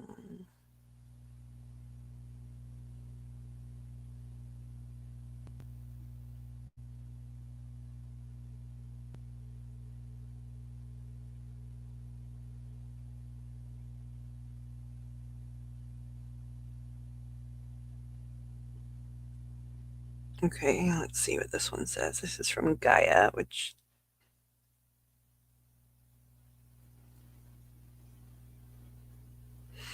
the identification of indigo children who have a proclivity towards certain psychological and spiritual attributes was first popularized by San Diego parapsychologist Nancy Ann Tapp in the 1970s.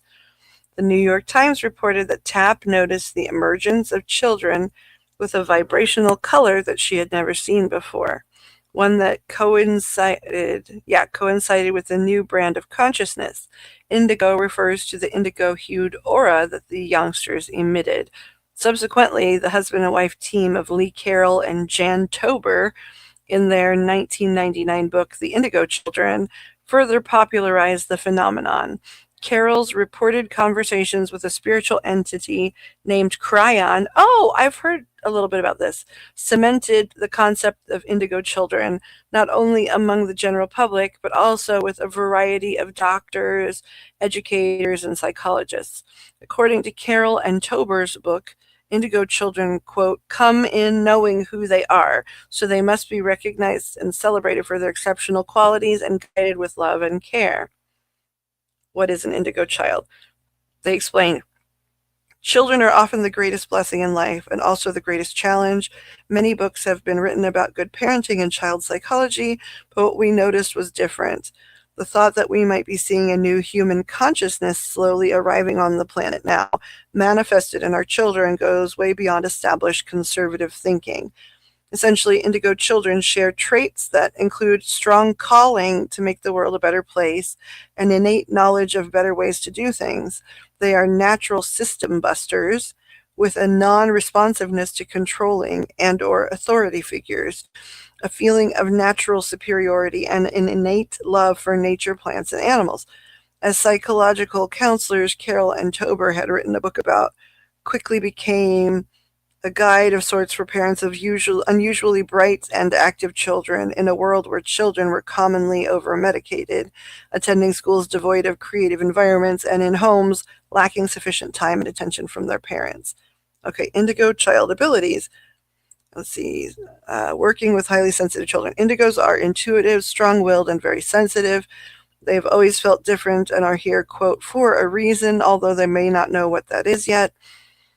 They attribute the following possible traits to indigo children: having had intuitive experiences, a desire for a more fair and just world, having stood up maybe alone for what they believe in, having an interest in living a life of meaning instead of just making money, feeling sensitive in both a physical and emotional sense, and having unusual things happen around them. Other indigo traits are having a high IQ, acute intuition, self-confidence, resistance to authority, old soul qualities, sensitivity to chemicals and fluorescent lights. Oh, I have those. Okay.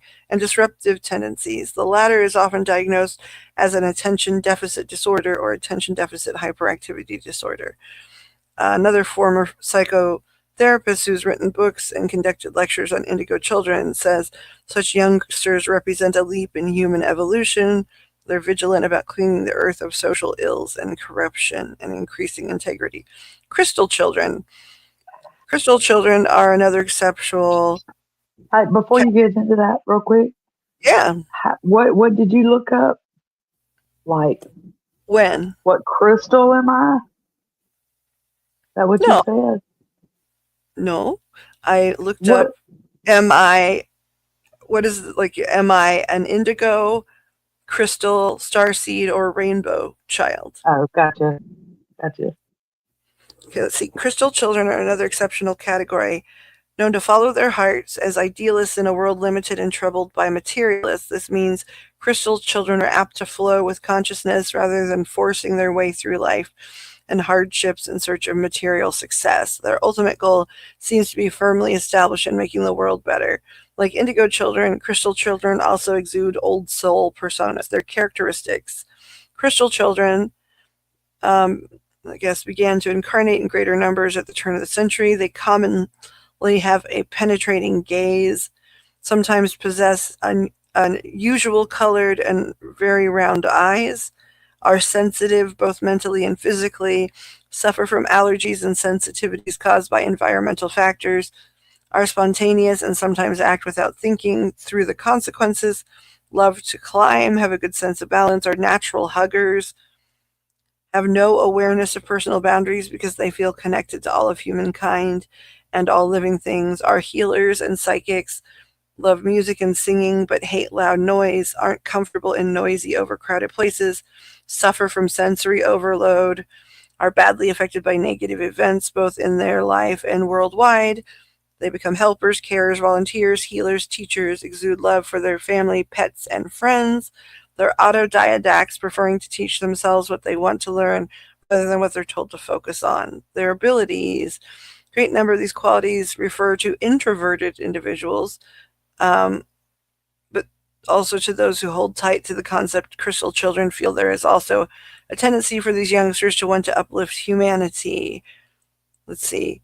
A formal, let's see, yeah. Crystal children, it's to take us to the next level in our evolution. Okay, starseed children. They've said to have been sent here from all areas of the universe to help the Earth and humanity. They are reported to possess psychic, spiritual, and other extrasensory abilities and are bringers of peace, topplers of corrupt systems, and shifters of dimensional consciousness now and in the future. These children have come here to a special assignment to assist this Earth rebirth into a higher dimension. They noted that star children may be divided into 3 categories of indigo, crystal, and rainbow. Star children have chosen specific parents who will help them develop. So if you're a parent of a child you know is different, your child probably chose you to help them help others in their spiritual path. The most wonderful aspect of star children is their willingness to take on the world and learn to make their way through. Star children will get to the point where they are able to mold society into something. The truth that they hold and defend so well and reflect their integrity. Let's see. So it still hasn't given. I want them to give. Okay. Common traits. They're said to have clairvoyance and clairsentience, the propensity to trip electricity, manipulate the environment with the mind, telepathy, high intuition, deal with energy, detect danger, heal with energy, detect danger, travel out of the body, act as channelers, and the ability to download information from other planets, they're saying. Also, traits are talents that many would still be resistant to believe, including the ability to levitate or teleport. Okay.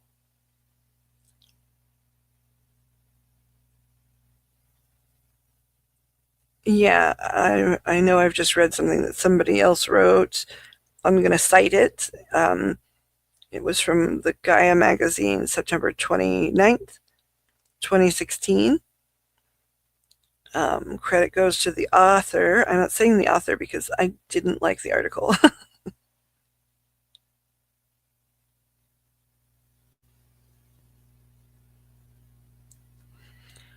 um,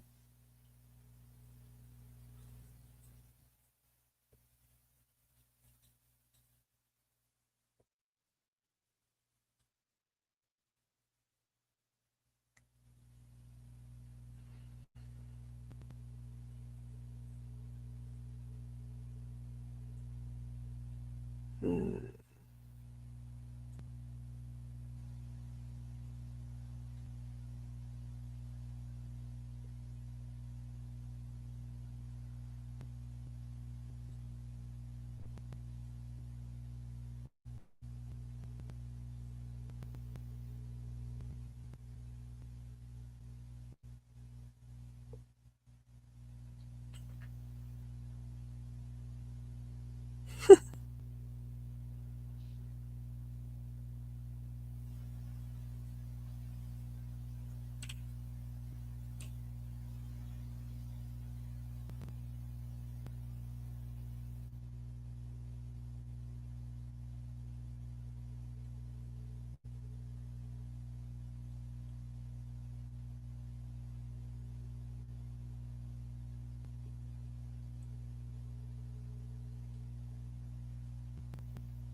Hmm.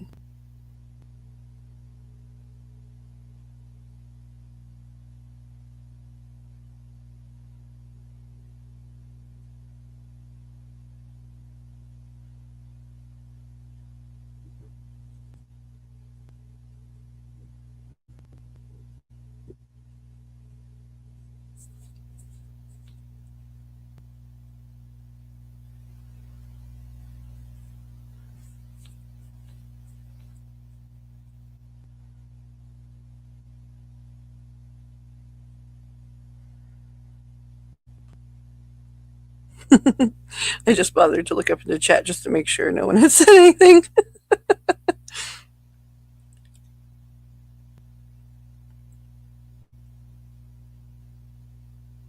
Oh yeah, I definitely think I'm a crystal. Do you? I think I'm an indigo, actually. By looking at this, it said crystal children. Oh no, that can't be me. It says Well, they born say between night. yeah, they say years, but I have a tendency to disagree because when you go back and study things from like 200 years ago, even right, there were Uh, people that I can point out as like these sort of things. Um,